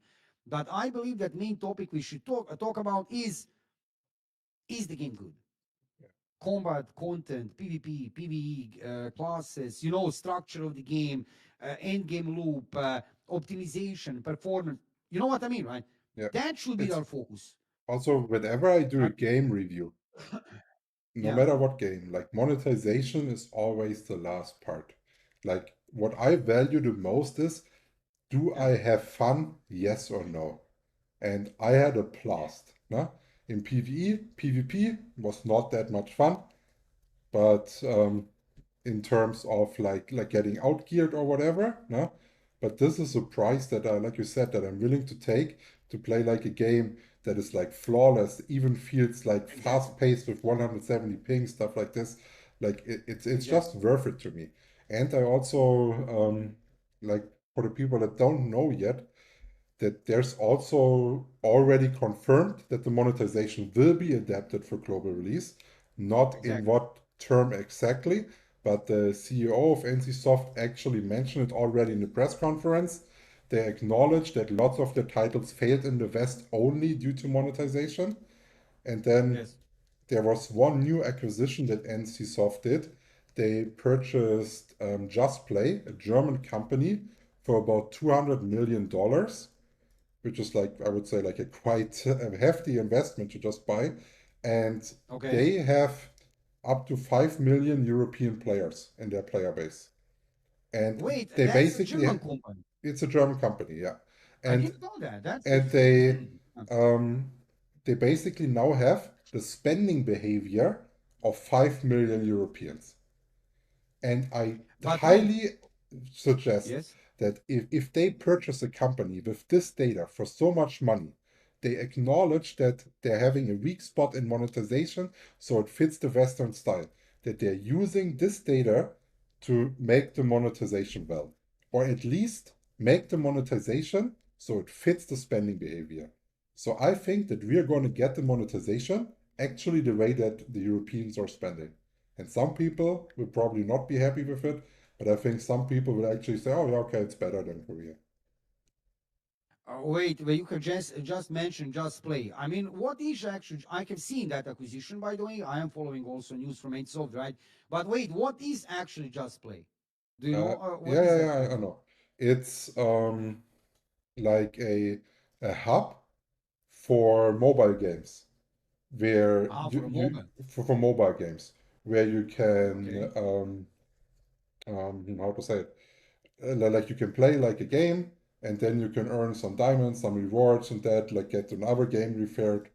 It's like one of those like game referral sites where you have lots of people that basically want to earn a little bit, but you also have like the hardcore gamers that are spending. So I think they're going to get like a decent spending profile for gamers. Is it limited only to Europe regarding publishing games, or is it? I mean, companies from Germany, but is it publishing the games globally, or only Europe? I think Europe. I think Europe. Yeah. That's interesting. Yeah, I know about this acquisition. They can mention Just Play. Yeah, they are spreading their market, right? I think that they can explain this as a casual mobile gaming market, that acquisition, and they said it's a very good acquisition. I have seen that in their financial results, but I didn't know it's a company from Germany. I was thinking that's something over there, Korean, Taiwanese, or something. It's That's interesting. located in Berlin, at least the headquarters are. Yeah. Yeah, that's good. So, That's good. Definitely. Yeah. so if you could now decide how the monetization would be on global release, how would you do it? What I would do it, like, look, I would do something similar what they have now. I would still keep the game free to play, even that many people would like to see buy to play game or subscription based model. No, NCSoft would never agree on that. And I think also, I think free to play business model is good. What I would change is definitely I wouldn't. Most of the people complain about subs and battle passes. They don't even see the difference. They Yeah, think that is the same thing. And I think I would just make one sub, make it one sub, make it cheaper, make it cheaper. Put some price which people would be willing. Like people currently price is 27 euros for two subs bundle, right? I have always buy bundle. You can buy separately. One sub is like 14, 15 euros, something like that. But I think they should make one sub, blend, melt everything into one sub and make it like 15, like something like 14.99, like in grocery store when you have 14.99. People like that. It's good for the masses. I mean, I would do that. And also regarding Kuna to Kina, I mean, to remove that from the game. Look, we have already learned. I don't know. Did you see revenue? percentages. I did. 25% of the revenue from Ion 2, officially, by the way, I don't know, did you see that? Yeah. 25% of the revenue for Ion 2 is coming from skins in the shop. 25% of the revenue is coming from subs, okay? 50% of the revenue is coming from Kuna to Kina. So yeah, you can't. I mean, would I remove it from the game? I'm probably not. I wouldn't remove it. I would look. It's a big part of the revenue, and it's unrealistic. Like it's unrealistic to expect they're going to remove it from the game. So I think I would just make more simple that system regarding subs. Make one sub, make it cheaper. People will like that. And regarding, there is only one key point left still, which I'm kind of undecisive to be honest. That is availability of the marketplace because marketplace is part of the sub, paid sub, and lots of people complain about this. Would I remove it or not? To be honest, I'm not sure. I'm not sure that I would remove it because not because of bots. You know, usually people say because of bots. No, no, not because of that. You know why? Look, Ion 2 is a triple A quality MMORPG. And to expect that you're going to play Ion 2 without ever paying even €1, come on, man. I don't think that's realistic. So I think that it's kind of realistic that we keep marketplace in the sub. And if you want to play Ion 2 properly, that you should pay at least monthly 14 or €15. It's a Okay. triple A quality product. To use that product for free, I just doesn't feel right. At least maybe I'm wrong. You know, maybe I'm No, wrong, no, no, no, no, no. but Like I wouldn't. I would agree. Like I think it's not Yeah. even like oh a bad take or whatever. I think it's disgusting actually of people to expect to play a game completely for free nowadays and get everything. Like no entertainment nowadays is almost for free, you know what I mean? Like every Exactly. entertainment Exactly. gets cut. So, Exactly. but I'm also not a fan of like that people can unlimitedly spend. And like I don't want to go too deep into RMT and that shit now, but like I think like a fair subscription. So you know, hey, I'm paying like 15, maybe even €20 a month, and I get everything and then maybe cosmetics or whatever, things that don't have power on top and everything else removed. Of course, if you're Yes. taking in how they're doing their revenue, that the Kuna Kina exchange is such a big part, makes sense. Yeah. But I also think that if you're looking at like not only like a short hype where the people want to cash crazy at the start, yeah, and then it slowly wiggles down, that for the longevity of a game, if you would have sub only and keep the auction house and all of that hidden behind the sub and maybe Yeah. still get left at free to play like it is right now. But don't have anything like that. I think longevity wise, that would be like the best way they could do it for the West. If they want to maximize profit and also Yes. get like those short term spikes, then they definitely need to let the Una Kina exchange stay in there. But I think Yeah. Definitely. Definitely. the retention rate is already crazy.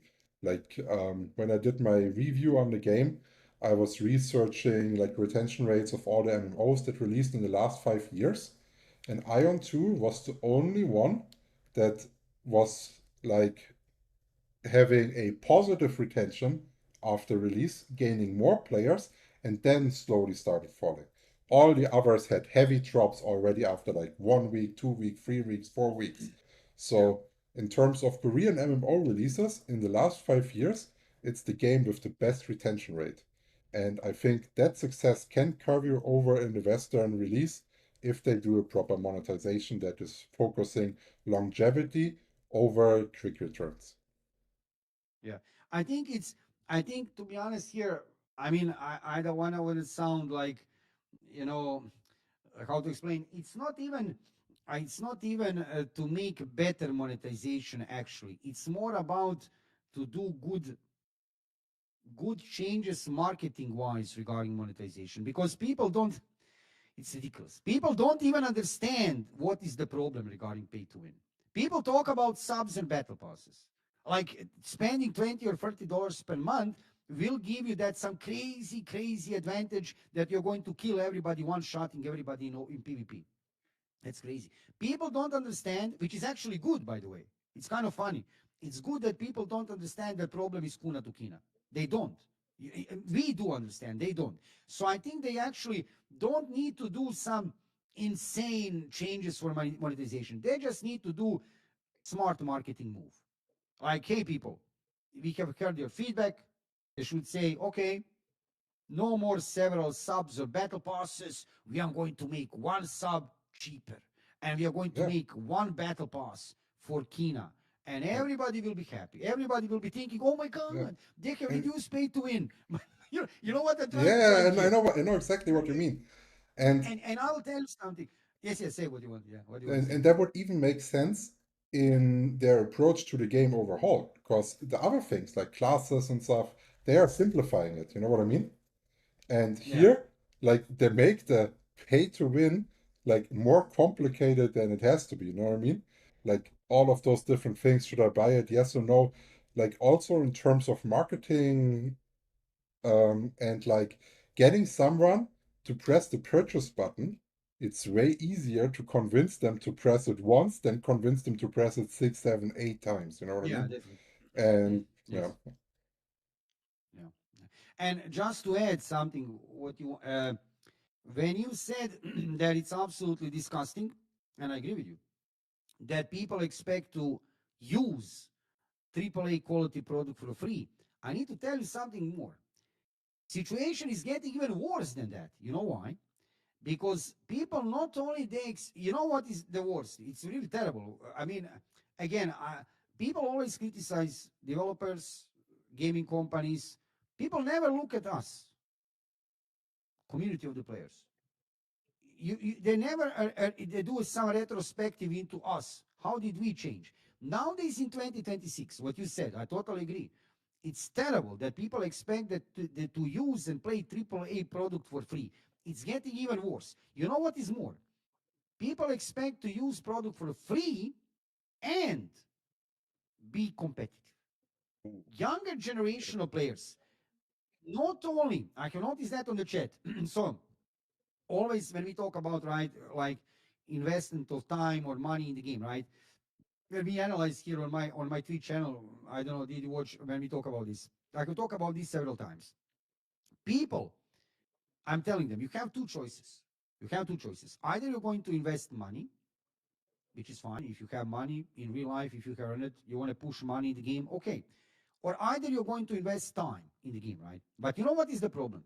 Younger generational players, they don't want to invest either. yeah, Usually they don't yeah, have money that's it. Yeah, because yeah. they are young. Okay, I'm not blaming anybody. By the way, Uh, I'm not you some can't blame crazy rich people guy, here right? because it is like this. But It's true. if you are younger, if you don't have money, fine, right? You're going to earn your money when you get older, it's fine. But wait, you don't have money, fine. But if you don't have money, same like in real life, you need to invest something, right? Then you invest time. But Yeah, you know what is happening? They don't want to invest money because either they don't have it or they don't want to, but they also don't want to grind.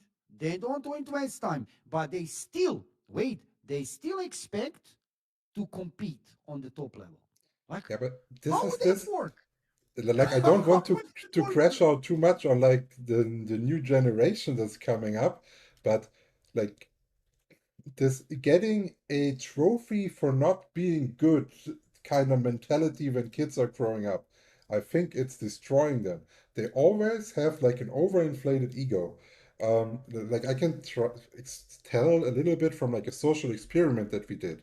So I cannot Yeah, name the server that we did it on, but we basically had game master rights on a server, yeah, and we were checking people that complained a lot about other people having so much better gear than them, and them like saying, "Oh, if I had that gear, I would win so well." No? yeah, And we gave those players fully stacked out accounts for 1 day, and then we let them PvP against us. yeah, Not a single one of them scored a point. I'm not talking about winning. They did not score a point. Because yeah, the thing that people do not realize is, of course, you can spend so much money that everything that you're doing doesn't matter. But if you only invest some time and you have skill, you will be so much ahead of other Of course. people that do not have that skill. And people nowadays, they always expect I am good at the game. I'm not willing to work for it. I'm not like willing to like train, do some practice, get some knowledge to know how to do my skills, when to do like Right. a counter move, when to be aggressive. Like they all expect everything to be hand fed to them. And this is something that's like quite annoying, especially like for me that likes to play like competitive PvP a lot. Yeah. It's a big problem. But look, this what we have in gaming is just a reflection of what is happening in real life. Because Yeah, you know that it doesn't matter what kind of business are you in. It doesn't matter. Are you construction worker? Are you nurse? Are you into gaming? Are you into movies? Whatever line you work in real life, you need to invest. Now, fine, some people invest money, right? Some people, but if you don't have money, well, you need to invest time. Whatever, you need to push. You need to invest something if you want results, right? I can see that on every step of the way, or every younger generation of players, they don't want to invest neither. It's crazy to me. Neither money, no time, but they are still asking, am I going to be in the top 100? Like I'm yeah. in shock. I don't know how to reply to that. So you expect not to invest money, not to invest time, but you still expect to compete. You have a serious problem, man, because that will not work only in the game. That will not work in the real life. Whatever you do, whatever is your profession, you need to put some hard work or The money or only time, whatever, right? It's crazy and it's very bad. That's very bad, right? So that's a very bad attitude. And I don't know where did they learn that. Where did they learn that attitude? I mean, it's crazy to me. So I don't know. I can see that in Ion too, and that is one of the problems with our MMORPGs because you know what's happening. Just to add this, so this kind of attitude could, to some point, just not entirely work maybe in some other general games. So, for example, in FPS games or battle royale games, even when you don't have pay to win, right? Don't have pay to win element in Fortnite or I don't know, right? But you still have element of the skill. You need to put time to get skill, right? Sharpen. You need to do that, right? But like I said, they just don't want to transition that into MMORPGs also, right? So MMORPG gaming genre specifically more than battle royale games, FPS games, which you can play without pay to win, but you still need to put some skill in it. They have even additional problem, right? That you would really need to put something in the game. So that is definitely a problem, not only for Ion 2, also for other MMORPGs on the gaming market, right? That younger generation of players have that attitude, right, towards Ion 2. But it is what it is. We cannot help to that, right? We cannot help to that, right? We just got a Yeah. message from Yevi. Iron 2 Yes. producer said today, I can't reveal too much because Guild Wars 3 is still under development. He said, but there's a directional difference. Iron 2 focuses more on massive numbers of players, like RVR. The more users, the more Yeah. fun. Whereas Guild Wars 3 is more about segments of small groups playing that makes the gameplay more fun. That's all I can say at the moment, which is But wait, why would Ion 2 producer talk about Guild Wars 3? That's strange. They are different. This is ArenaNet and that's interesting, Yevi. Thank you for information, Yevi. But wait, why would Ion 2 producer comment on Guild? I mean, they are NC Soft, okay, but they are different companies, ArenaNet, right? And Ironworks mm, more mess. So what they want to say that that Guild Wars 3 will not be MMORPG no, no, no, more? no, no. They're saying that like hmm. I No, was you reading it explain it. more that the massive experience, like mass Yeah, PvP, like bigger raids, like giant legions, all of that is more like home in Ion 2, and Guild Wars 3 is more like your small group, 4 or 5 people doing something together. good to have competition with you. I mean, there is a gap. Shadix, nice to see you here also, Shadix. Guys, what is good, right, regarding Guild Wars 3 and Ion 2, of course, they will not, there is a gap. Gap will be probably year and a half. Ion 2 is launching in September of this year globally. we are not going to see Guild Wars 3 until 2028, maybe even 2029. So they are not going to, they are, on the end of the day, mother company is the same. Even that ArenaNet is another company from United States, but mother company is NCSoft. So basically what will happen here, they are not going to compete. We are going to be already playing Aion 2 year and a half when we get Guild Wars 3 globally. So I think we are fine regarding that. Yeah, I also think like competition is maybe not the correct word. I think Yeah, it's more like trying to keep two different entities that have like a slightly different focus to have a broader acceptance on the audience. So if they make like two games that are like mass PvP, Throne and Liberty, whatever, on top of that, all in the same company, they would not get like a good audience cover. But if they have yeah, like something going like more into multiplayer, the other more into segment instance and stuff like this, they have a good coverage on the market. So I think it's like yeah, yeah. fair what he said there. It's a good idea. And also, not only that, that will be one of, just to add, Guild Wars 3 and Ion 2 are fundamentally different games. Even at the both are MMORPGs, that'd be like Guild comparing also Ion 2 with Chrono Odyssey. There is a big difference, massive difference regarding idea about the game. So there is very high possibility. I'm going to play also Guild Wars 3. I'm going to check it out. But I think there is a very high possibility that whoever will like Guild Wars 3 will probably not like Ion 2. And opposite, right? Who will like Ion 2 will not like Guild Wars 3, which is good, like you said, Yeah, right? this is like for the NC soft and stuff is this perfect Exactly. because you need to split it, no? Yeah, Like you would have, like you are going, like you would work in a bakery where you have a bakery, and then you have like chocolate cookies and vanilla cookies, right? if Here it is, I don't quick, know, right? I can tell you You if know I what I would mean? work in a bakery, there would only be hash browns being sold, nothing else. Oh my God, me too. Oh my God, I was today in. I went a little bit in shopping. I had some time Sunday, so I had a little bit in groceries. You have Kaufland, Lidl. You have in Germany also Kaufland, Lidl, Yeah, yeah, yeah, Interspar. I went. I don't know. Do you have Interspar? yeah, Spar? Do you have that yeah. in Germany? Oh my God, they have amazing bakery things over there. There's so many things over there, you know, and everything is smelling good, right? Also, it's amazing, right? So yes, but I know what you mean, but that's the point. So it's good regarding Guild Wars 3 and Ion 2. Yeah, I think this is a good thing, and I think it's a good thing there is a gap still year and a half between Guild Wars 3 and Ion 2, because honestly, I want to try also play Guild Wars 3. I want to play it. I want to check it out. Guild Wars 2 is a very good game. And I still want to keep Ion 2 as my main game. But that doesn't mean that I cannot check other games on the market. And I think we should. By the way, I don't know, do you agree with me? But I believe that we shouldn't be like, you know, like horses have that leather thing on the side of the eyes, right? That they can look only in front. They cannot see on the side. They're not afraid, right? We shouldn't be like that, right? We should look spreader perspective. There is nothing wrong to check other games, you know, to see a little bit around, right? So there is nothing wrong with that, right?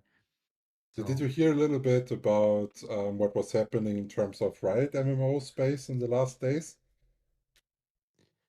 there were some leaks. There were some leaks. Because Today I seen one video. Yeah, they yeah. did hire an ex developer from World of Warcraft, Okay. Yes, and exactly. he posted about his first day on X, saying that it was amazing to watch the playtest to get into his new job position. And the internet was instantly freaking out. I don't know how many videos were popped up on my YouTube instantly. Like, oh my God, it's not going to be 2030, it's going to be 2028. It's way closer than we all think, and stuff like that. Like, the internet already went wild. He only put one word in a tweet and they freaked out. So, Yeah. I think, like, the Riot MMO, in terms of an MMO that has like a really loyal base and IP, is maybe the big next shot if they actually bring it to life. I agree. Yeah. I agree with you. I agree. I think that like currently what I see now. Luckily, we have now Ion 2. While you wait, again, Riot Games MMORPG, Guild Wars 3 are very good. I'm also curious. I'm very curious about Terra 2. That's IP which was actually pretty original, pretty nice IP in the past, but we don't know for sure. But then again, look, we are living, gaming market nowadays in 2026 and in 2028, 2029, when these games will coming out, is very volatile, right? And it's not easy to succeed. Even if you have a good game, even if you have a good game, there are no guarantees. But definitely something to look forward to play in the future. Like you have a feeling that Riot cannot make a bad game. Like you have a feeling they're only making good games. I mean, Antisoft is also making only good games, but they are having problems with monetization, right? So Did, Riot Games MMORPG definitely we're going to check, and like you said, maybe even release sooner, did you check 2028, out the new 2029. trading card that they also ventured in? Sorry, I didn't understand what. Like they also produce now a trading card game. It's called Spiritbound. Yeah, I Yeah, didn't know that. like real trading cards, like Pokemon or whatever, Yu-Gi-Oh, where you can actually really play. Like play, like it's not designed to only collect. It's actually designed with playing and balancing in mind. And Yes, yes. I'm really curious to see when the first numbers are coming out there, because whenever I wanted to buy that, just like to have a couple sets at home to play with friends when they're coming, like not going Yeah, crazy mode right there, it's always sold out. Like I was not able to get any of that shit so far, even though yeah, I tried, and I do not want to support any scalpers or shit like this. yes, Um, but I think that like Riot MMO could have a really financial stable when this TCG is popping up as crazy as it does. This will give like a really financial stability to Riot as a whole, so they can also be a bit more brave in the games that they're popping out. And I think that trading card game could actually benefit Riot MMO a lot. And there's also, how to say it, like the Riot universe is so big, it's so easy yeah. to do crossovers and promote your game into the other games and stuff like this. So I'm really looking forward to it. But right now, our focus, of course, is Ion 2. And I will Definitely. I also, would like, yes, when Ion 2 is coming out, I will not play anything else. Like, I will focus fully on Ion 2, and I will also get, like, of course, daily live streams, at least 2 weeks of vacation if I can for the release. Yeah, going me too, for me it. too. 3 weeks, 3 weeks vacation, but not 3 weeks from the launch, 1 week before the launch and 2 weeks after, if you know what I mean. Because for you and me, you are also having YouTube channel, you're also having streams. That 1 week before will be crucial. One, trust me when I say that. 2 weeks after, okay, the 3 weeks, few weeks after also will be important, but that week before also craziness will begin. And I think I'm going to take also 3 weeks, but not 3 weeks after the launch, but Yeah. I'm going to melt it somewhere in the middle. So I need to focus a lot on streams, on YouTube, everywhere, right? So Yeah, this you time, also are streaming stuff. Yeah, like since I have the experience from Throne and Liberty, like playing a Korean game, then preparing content for launch and then pushing it out there. So this time, since I started playing over in Taiwan, I was recording stuff. Like I have already yeah, 200 gigs of gameplay footage, all done with everything. It's already done. Like I have already scripts written for at least 50 guides. Like the scripts are already done. I just do not want to like edit it together in case there's too many changes. So like I'm already preparing all the stuff so I can pump it out properly. And yeah, this the first week before launch. Like we both know it. It's going to be editing 24/7. Yeah. yeah. So Yeah. need time. Kegi, hello, Kegi. Welcome to live stream. Nice to see you here, Kegi. Hello, Yahin. Hello, guys. So yeah, Kegi is right here. Guild Wars 3 news did overshadow definitely Ion 2 date, right? September. I mean, no date, right? Month. But Kegi, uh, I mean, nothing to help regarding that. Still, right? Guild Wars 3 is still far from the launch. and Yeah. Aion 2 is coming. And also, we were talking And about that on my stream. Uh, I mean, there will be many MMORPG players who will want to play both, like Guild Wars 3 and Aion 2. But let's be honest here, Kegi. Even that they are both MMORPGs, how much percentage of the audience is overlapping between Guild Wars 3 and players and Aion 2? Maybe 20% or something. I don't think it's Guild Wars 3 is a very different game.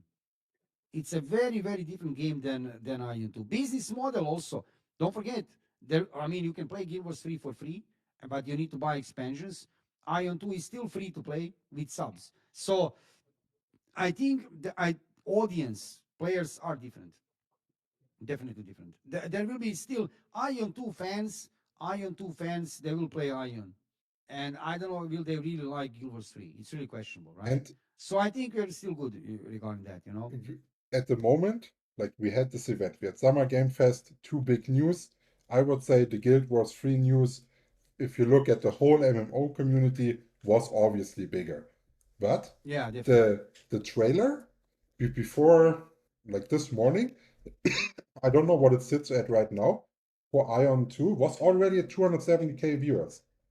And they are just now starting the marketing. Like the trailers before that, they had no budget or promotions. This is now when they start actually investing money and putting those promotion views and stuff like in. And we still have like upcoming events like the 14th that we already talked about. So the marketing is basically just starting now, and the Guild Wars 3 marketing, it will not continue heavy in the next weeks. You know what I mean? They had that big Yeah, announcement, and now that they don't have to talk about it for a while. yeah. And Yeah. also, look, big marketing push. Let's not forget a big event happening in Germany this year. One of the main reasons, not the main reason, one of the main reasons why Ion 2 is launching in September, Gamescom, Gamescom 2026. They are going to push strongly on Gamescom 2026 marketing for Ion 2, which is amazing, and then launch of the game in September. It's a perfect timing because Gamescom is on the end of 2020, on the end of August. I wanted also to attend this year, to be honest. Germany is not that far from me. I'm in Croatia, but sadly, I have some real life obligations which I cannot skip. So I'm not going on Gamescom this year. But definitely, that's also regarding marketing. That will give big push to Ion 2. And also, people, I think big majority of the people still didn't realize that Guild Wars 3, even that everybody's now hyping, Guild Wars 3 is coming, they're working on the game, we can get official website, right? It's a very cool thing.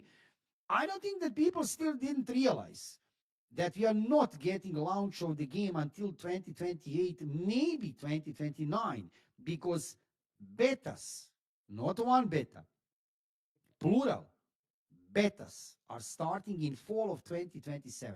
We are, it's kind of funny to say, but we are basically year and a half from first beta of Guild Wars 3.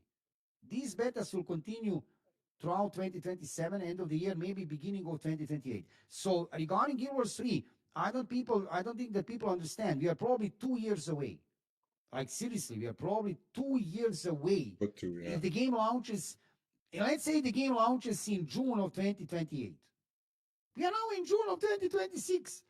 That's 2 years away. I don't think that people realize that. But definitely I would agree that this news regarding Guild Wars 3 did overshadow Ion 2. And I don't know, was it really smart marketing move to do that? Because it's the same company, NCSoft. I think they should have hold a little bit with Guild Wars 3 announcement until Ion 2 launch. Definitely.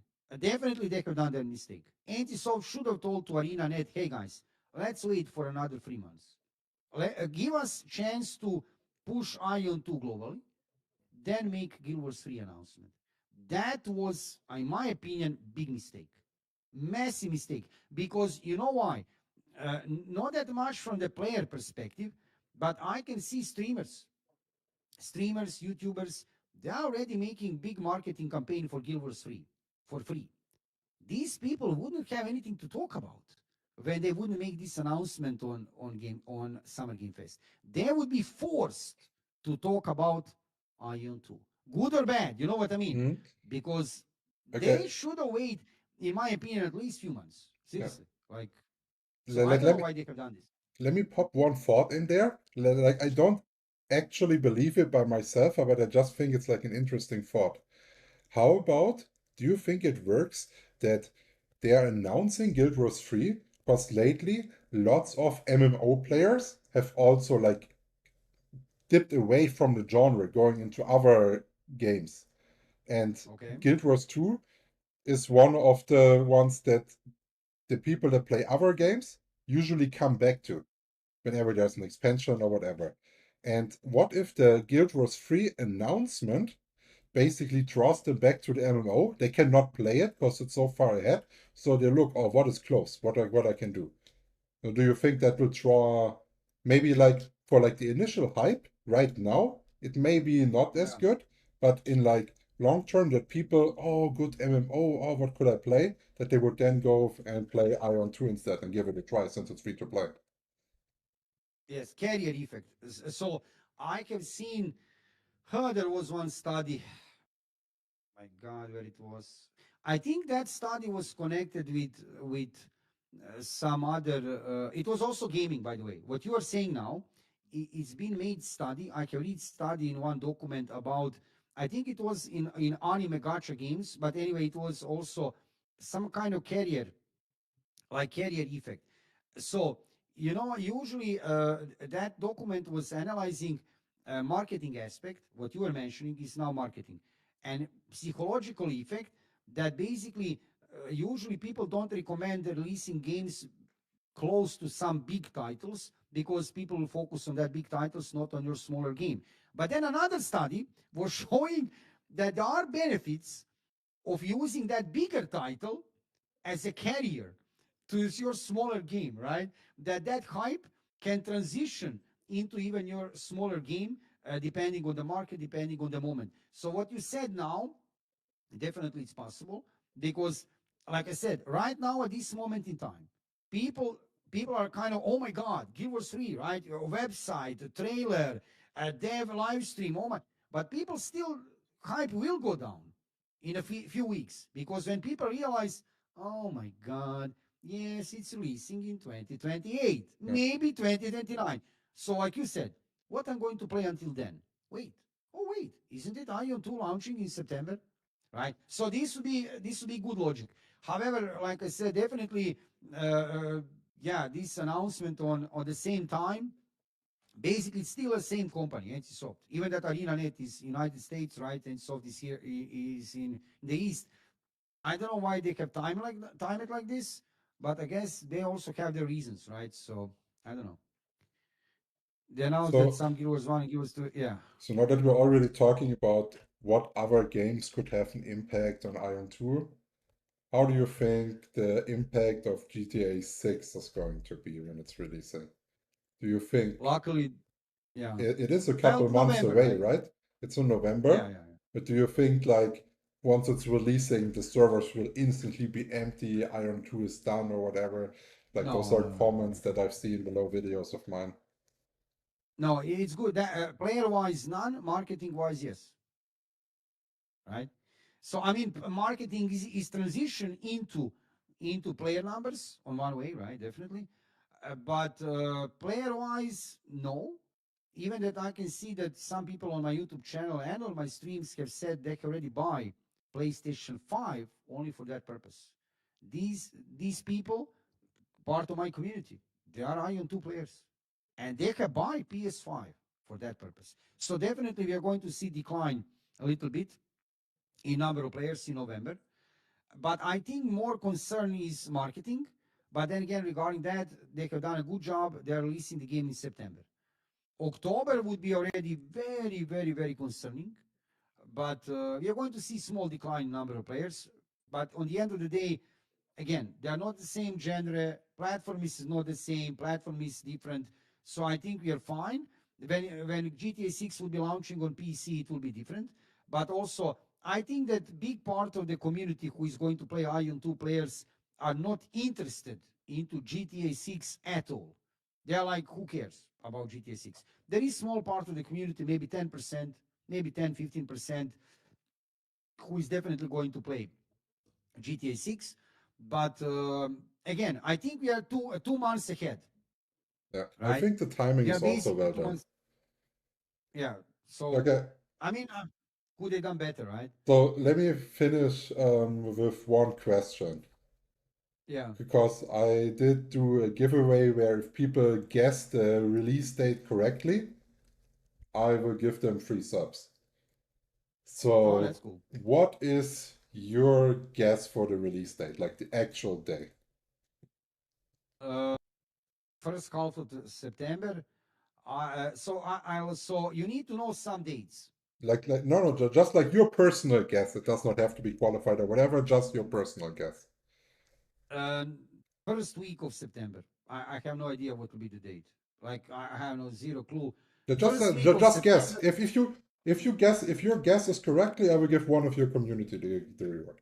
Okay, let's say September. Wait, give me the date. So it will never launch in weekend. Give me a second to check September. So September first weekend is Saturday, Sunday is 5th or 6th. No. Uh, September Gamescom finish on September 30. They're going to push the game Wednesday or Thursday. September September 3rd or 2nd. They're never going pair number. They're going unpaired. They're going for September 3rd. September 3rd. That's my guess. September 3rd. That's a Okay. Thursday. That's the first Thursday in September. I think this would be a logical move from them because it's very fast after Gamescom, and also it's not a weekend. They're not going to push the game during the weekend. It's during the week. But anything is possible. Look, I think first half of September is realistic. First half, right? What do you think? When?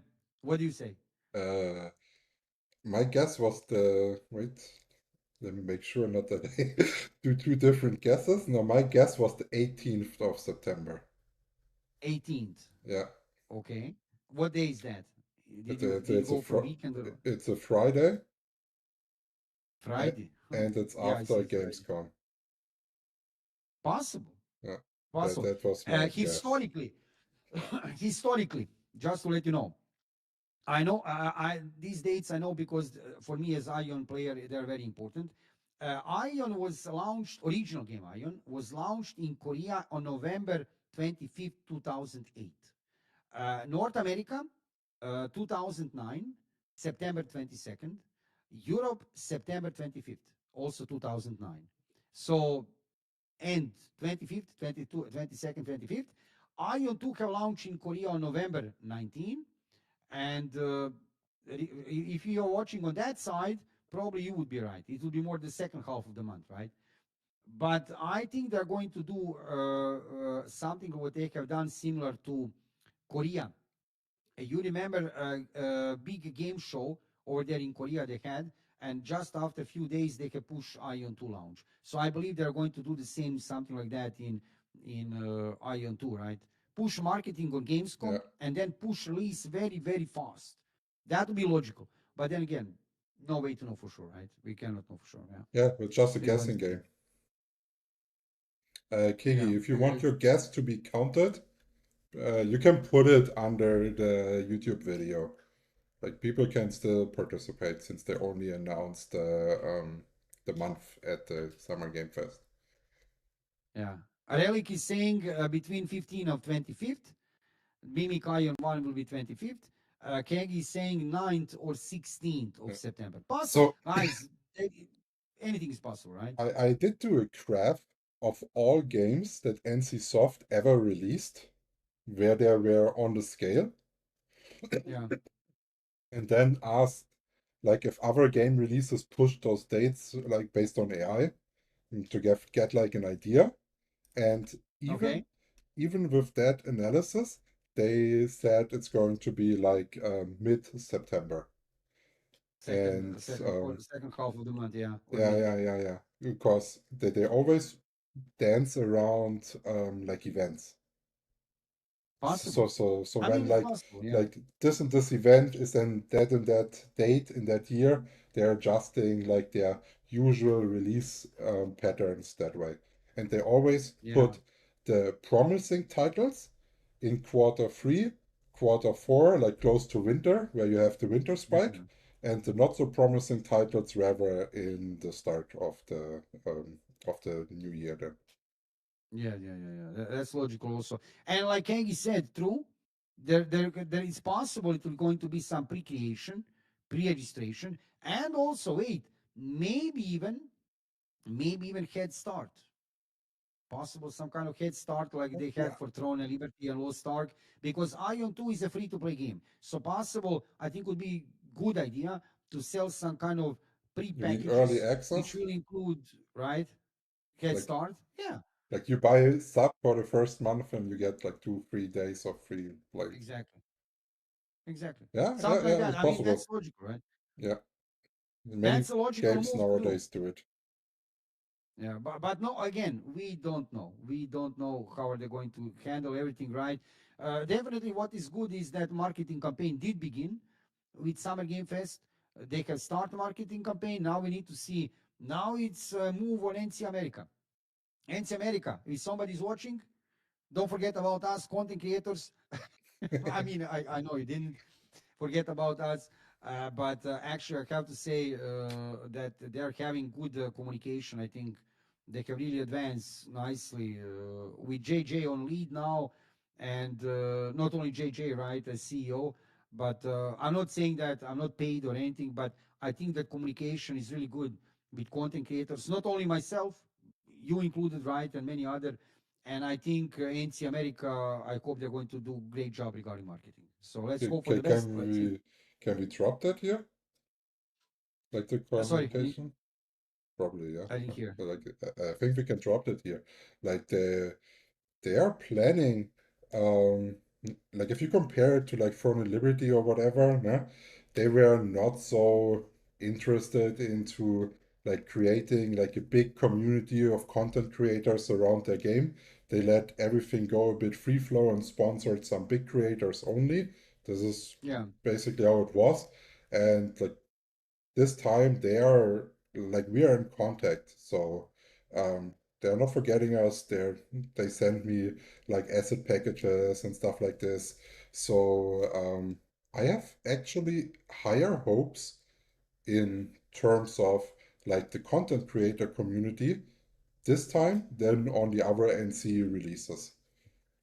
Like yeah. it's I think it's good. yeah, Yeah. it's They're also they're good if you doing. bring them together on the table, because sometimes I think like that, like lots of small creators like ourselves, they don't get that collabing with each other and doing something as a community will always uprise everyone. Like Yeah. no one, like everyone that is watching your content, they would watch content of myself and they would not like choose or whatever, that they will just watch both contents, you know what I mean? Like like you can always only grow together. And this is like maybe something if I don't know, one creator is watching, no matter what size or whatever, just hit us up. I'm always open to collab. You don't need any sizes or whatever. Like just make it a good, enjoyable space where we can create content together and just enjoy the game. Yeah. I think when we talk about this marketing, right? Definitely, it's a lot about attitude. And now NC America is having really good direction, but also need to consider what I see now, not only from NC America, NC Soft now, right? I was part in the past. I am part also on some other content creator programs, and stuff. Man, it's all about the budget. It's like it's all about the money. Like that song. Look, if you have a budget, you can do miracles. You can organize. You can pay more people, more resources, and these people will do more job, right? I think their budget for Ion 2 is pretty good. I don't know how much, but I'm just guessing that they have a Hmm. good budget, and I think budget will reflect on that. I believe over there in Throne and Liberty, if you remember, I Hmm. remember very clearly what they have done over there and how everything worked. I think that Amazon Games, obviously, it's not the same company regarding publishing. It was back then. It was not NC America, but it was NC Soft as a company. I think regarding Throne and Liberty, they had a really limited budget. They didn't even You remember for Throne and Liberty, they didn't even organize content creator program. Yeah, I Like know. I zero. know. There was one announcement on Discord for that was like CC's something Discord for No, no, no. Amazon Games. I don't remember. That was on the Amazon Games content creator program. There they wanted to put Correct. Throne and Liberty, and then the shit Exactly. show began, and then they had to cancel it everything. Then they want to reopen it with another guy. I don't remember his name, and he had like so Max. progressive ideas that yeah, Max, yeah, it was Max, and then they canceled it now completely. Yeah, but And it's but wait, man, imagine this. Wait, imagine this. Wait, but imagine this sentence. You are releasing triple A quality MMORPG in which they can invest millions of dollars globally, right? Their flagship, zero content creator program. Come on, this is I mean, content creator programs. What are they actually? Let's be honest here, and it's totally fine with me, by the way, to explain. It's marketing for free because you're going to pay big streamers, big ones who have millions or hundreds of thousands. Or right, for us smaller streamers, YouTubers, content creators, it's fine. It's totally fine. We are glad to be part of that community. We also get our perks, we get contact, we get everything is fine. But that's marketing for free, man. That's crazy, man. So imagine releasing Throne and Liberty without content creator program. I mean, I hope probably we don't know for sure. I hope we're going to see some content creator program right for Aion 2. We don't know for sure at this moment in time, but probably yes. What I see now, at least that would be good. I mean, I hope they're going to do it. If not, it is what it is. But definitely, I think it will be good for content creators, streamers, YouTubers, right? And I think that NC America will do much better job. Marketing is a lot. It means a lot, and I think they're going to do much better job. But let's see, right? so, How everything go? Yeah. like you know, I'm coming from marketing finance background. If you see any campaigns or whatever, just link them to me in Discord. Like I have a tool to reverse calculate budgets for campaigns. Yeah. So if you see them, we collect a couple, we can actually do like a comparison on how much they are spending. Yeah, I see what you mean. Yeah. Yeah. I don't know. Let's see. They Okay, have we got spent a one lot more already question. now. Yes. How do you think they start promoting Iron 2 since it has some bad press in socials like pay to win and monetization model? And then as an add-on, because they don't want to reveal the monetization model anytime soon. And we have previously we've already said now that like the biggest big press they could get is if they would say, oh, it's only one sub, like simplifying it all down to make like the people come. But that's most likely not going to be their first marketing move. So what do you think their first move is They going need to to be? do that as soon as possible. Kegi, they need to do that Yeah. as soon as possible. That look, the longer they wait, situation is going to get worse. Because we have a very sad situation currently on content creator market. People are milking views from negativity. So the longer they wait, negativity will spread even further. But let's see what they're going to do, Kegi. Yeah, I don't know what Yeah. kind of strategy they have. But I As also far gotta as I'm say, concerned, yeah, I also want to say like that if you're only looking at one specific platform, the negativity will be different. Like I'm multi-streaming, I'm using all the platforms, like Reddit is by far the worst. Like on Reddit, I would yeah, say like definitely. 80-90% of the people are doom posting, really negative towards the game. Like it's not a lot of fun going through. If you're looking more where the younger generation is on TikTok, like my TikTok streams are usually popping off the most out of my streams. The positive notes on like, oh, that looks good. What kind of game is that? Like all the positivity is actually on TikTok, which is a bit weird because on other topics that's definitely different. But I would say if you mix it all together, like all platforms with the people that are actually playing the game, it's not as negative as it actually is. Like, because the negative people are also loud, no? Like the people that like it, Yeah, they're not everywhere saying, oh, I like it, and then like those 15 negative people downvote them, that's not a bad experience, you know what I mean?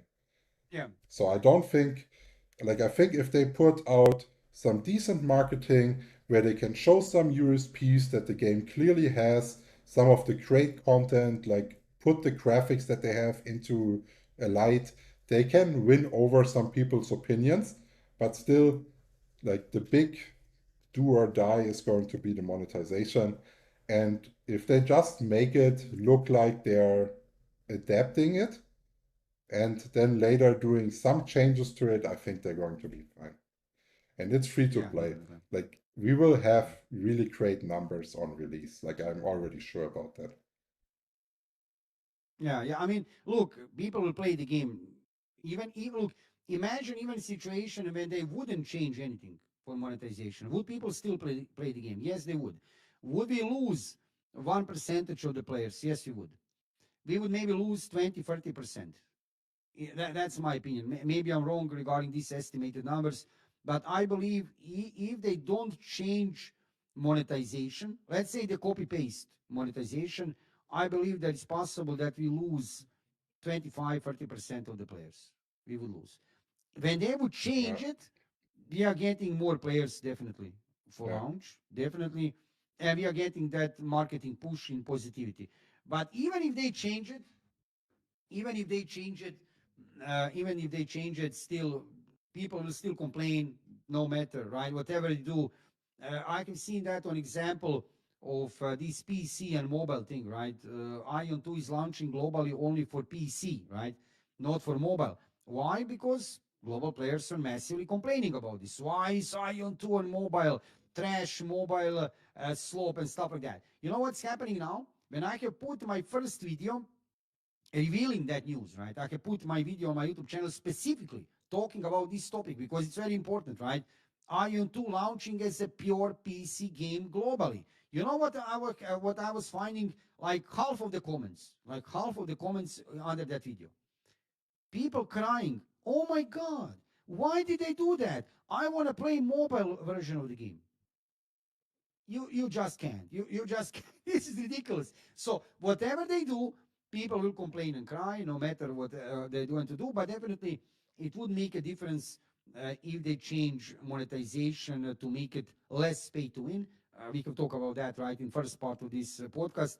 Uh, that cosmetic change, which actually wouldn't mean a lot, not touching Kuna and Kina, just make one sub, make it more simple, make it cheaper, would already be a big deal yeah. for global community, and players would accept that on much better way, right? And it would be a good marketing move. Players would take that very positively. We got one Let's see what they're more going to do. add-on from Relic. Maybe we can use that as like a closing Yeah. topic to talk about. Okay. We need good events to help average players and new players after 2 to 3 months as a catch-up system, as a catch-up Okay. system. So they will, how to say it? They'll Um, care about players so this time if they'll we get will it. not have like only a negative retention rate, right? So we always get new players.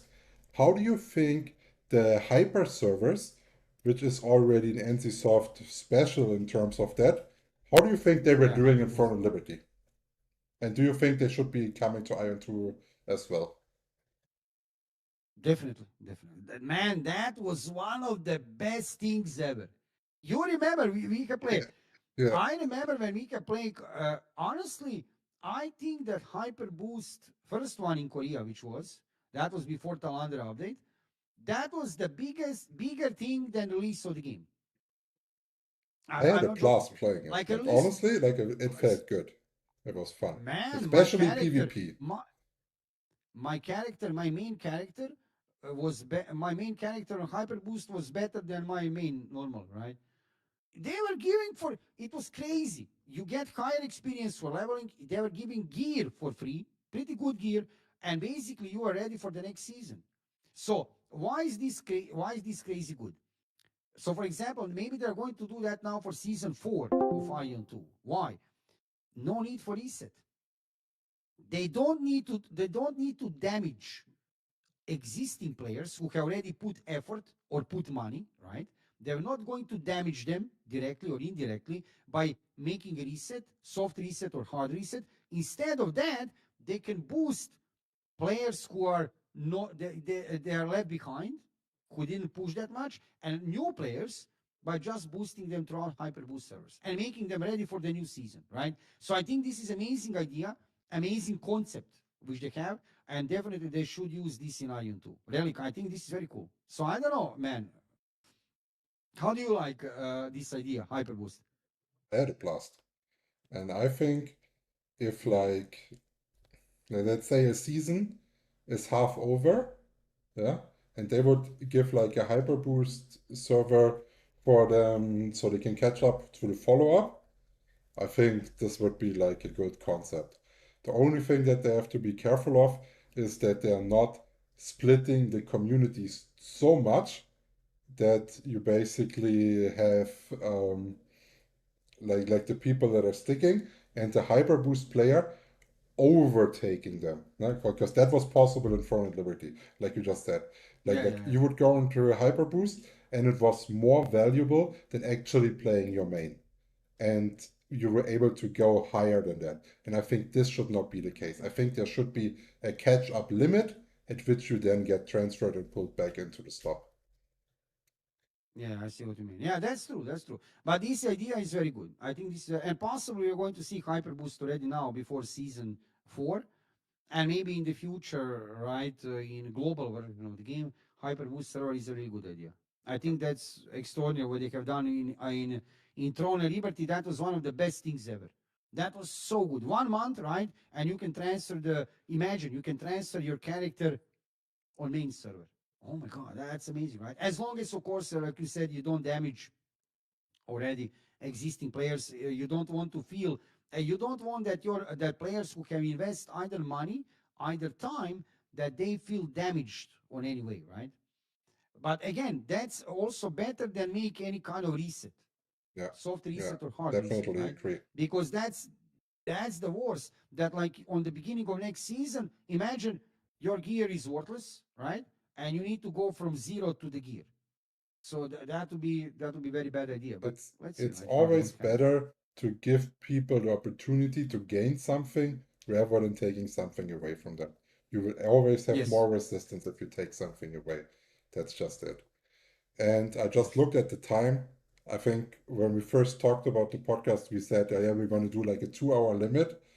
We are yeah, yeah, yeah. already over it, no, but we were in the flow. So, It's okay. We can. It's okay. 2 hours can fly fast, and that is a good sign. yeah, No, no, that's. I didn't feel it. I didn't feel it. 2.5 hours, man. It was very nice to talk, and I think this is pretty good time frame. I definitely agree. Usually, when I make also podcast, I'm also making some kind of time frame like that. But yeah, this was very cool, man. Time can fly fast. I think we can cover lots of topics, yeah. guys, and Maybe like one last chance if anyone has any final question for society or for myself, drop it in the chat. yeah, absolutely. And if not, we will wrap it up. And like I already said, I will cut out some highlights and I will cut a clean YouTube version Nice. where we also remove the embarrassing start where the sound was not working properly. So you have Yeah, that but in case you want to take a look at it. that's totally fine. That's Yeah. not a problem at all. This format of the podcast, I think this is very cool to make some kind of this type of the casual talk, right, and stuff. And we should do this again. I hope soon. I'm going to make podcast also on my Twitch channel. You're going to be guest also, man, among other people probably next week. But we are going to talk about that in the future. And I think these podcasts are very cool that we can communicate between each other, content creators, and also right with the community. I think it's interesting to hear opinion about different kind of topics and that we can talk about right different kind of things. Yeah. So guys, if you have any kind of question, be free to ask. And yeah, thank you, man. Thank you, Mr. Rosa Pony, guys. Guys, follow Mr. Rosa Pony here on Twitch, YouTube, social media. He's making also videos, live streaming. He's dedicated Ion to content creators, so follow him up, guys. And yeah, it's your podcast. You know what? You know what's happening. You know what's happening now. Strange effect. I'm usually hosting, right? So now I have feeling I need to wrap it up, but not me. This time You can it's you. shout So out whatever you want. Feel free to shout out. And we got also our final question. So feel free to shout out whatever you want, and then we're going to go to the final question. Shout out to you, man. Shout out to you for hosting this podcast. Thank you very much. I appreciate for inviting me to this podcast. It was really nice to talk with you here. And shout out to amazing community here watching us, guys. Thank you very much. I appreciate. We see each other. Well, we see each other. I think I'm going to stream. I take a little bit break after this, and I'm going to start my stream because I have a rule. Every day stream, mandatory no skipping. So today I'm Yeah, going to stream a little bit shorter, but I'm going to make stream after in a few minutes. And yeah, again, thank you, man. Shout out to yeah, you, to the community. Thank you for inviting me. And I hope we are going to do this something like this again soon. There will be more opportunities, right, before global launch to do similar things like this. Maybe in a bigger format for a few people, right, or maybe on the same format we are going to see. Yeah. So thank you, man. Again, I yeah. appreciate it. You're welcome. Like I think it was pleasant, and I'm also happy to hop on to your questions. And the final question from Play Button was, what are our main characters going to be on global release? Oh, that's a good question. So who is going to go first? You or me? I can go first if you want to think about it. I'm gonna Go, go. be I know, but go. okay. I'm going to be playing cleric with heavy focus on PvP for sure. I have not played healer in a long time, and I actually liked that the healer here felt spammy. Like with it was not like Yeah. all really long heal casting animations, woo woo woo woo woo. Like you were spamming the whole time, like the skills, the way your damage is working with your condition or condemnation procs and stuff like this. So I had a blast playing cleric. How about you? What about alt? What will be your alt? Assassin. Uh, what about alt? Cleric, and what will be your alt? Assassin. Assassin. I Yeah, didn't yeah, understand. yeah. Assassin. Yeah. Okay. I like Are you going spammy for stuff. top? That's also why I brought Export Dagger and Vulnerability. Yeah, Yeah. that's cool. Cleric, I think actually you're right. Regarding cleric, I think they have done it really nicely, by the way. I'm not talking here about something very specific, like healing or damage or no, I think gameplay, like gameplay wise, they have done cleric really nicely. I like cleric, one of the my favorite classes. My however main class will be chanter. I was always expecting that my main class will be gladiator because I was gladiator like 15 years in original game. But I'm deeply disappointed with gladiator in Aion 2. It's not what I was expecting. Then again, maybe it's me to blame because I used to play original game Aion. Maybe I would like gladiator if I didn't, but I don't like it. So definitely I'm going to play Chanter, not because it's the best class in the game. It's not the best class in the game, but I would say that regarding that enjoyment of the gameplay, movement of the character, balance between healing abilities, support abilities, and damage, it's a really amazing class. It's not some top DPS class. It's not some crazy, something, but I think Chanter will be my main. I would consider even Cleric my main. I would even consider Cleric or Templar my main, even that they have different roles. But just because of simple reason, I think they have done Chanter, Cleric, and Templar really good regarding movement of the character, balance between skills, and in generally. So that's the reason, not like DPS, or something like that. So I want to play both PvP and PvE. I think more PvE, but I'm going to play also PvP, but Chanter. Yeah. Chanter, my main alt, who knows? Alt, Ranger, Cleric, maybe Templar, something like that. Yeah. Yeah. Yeah, I think we are going to wrap it up here. Thanks a lot for tuning in. If you like what you see, don't forget to drop a subscribe or a follow no matter where you're watching to not miss out. I will definitely pump out more global release, and you can expect the same quality for the guides that you're used to from Front and Liberty. Cheers and have a nice one.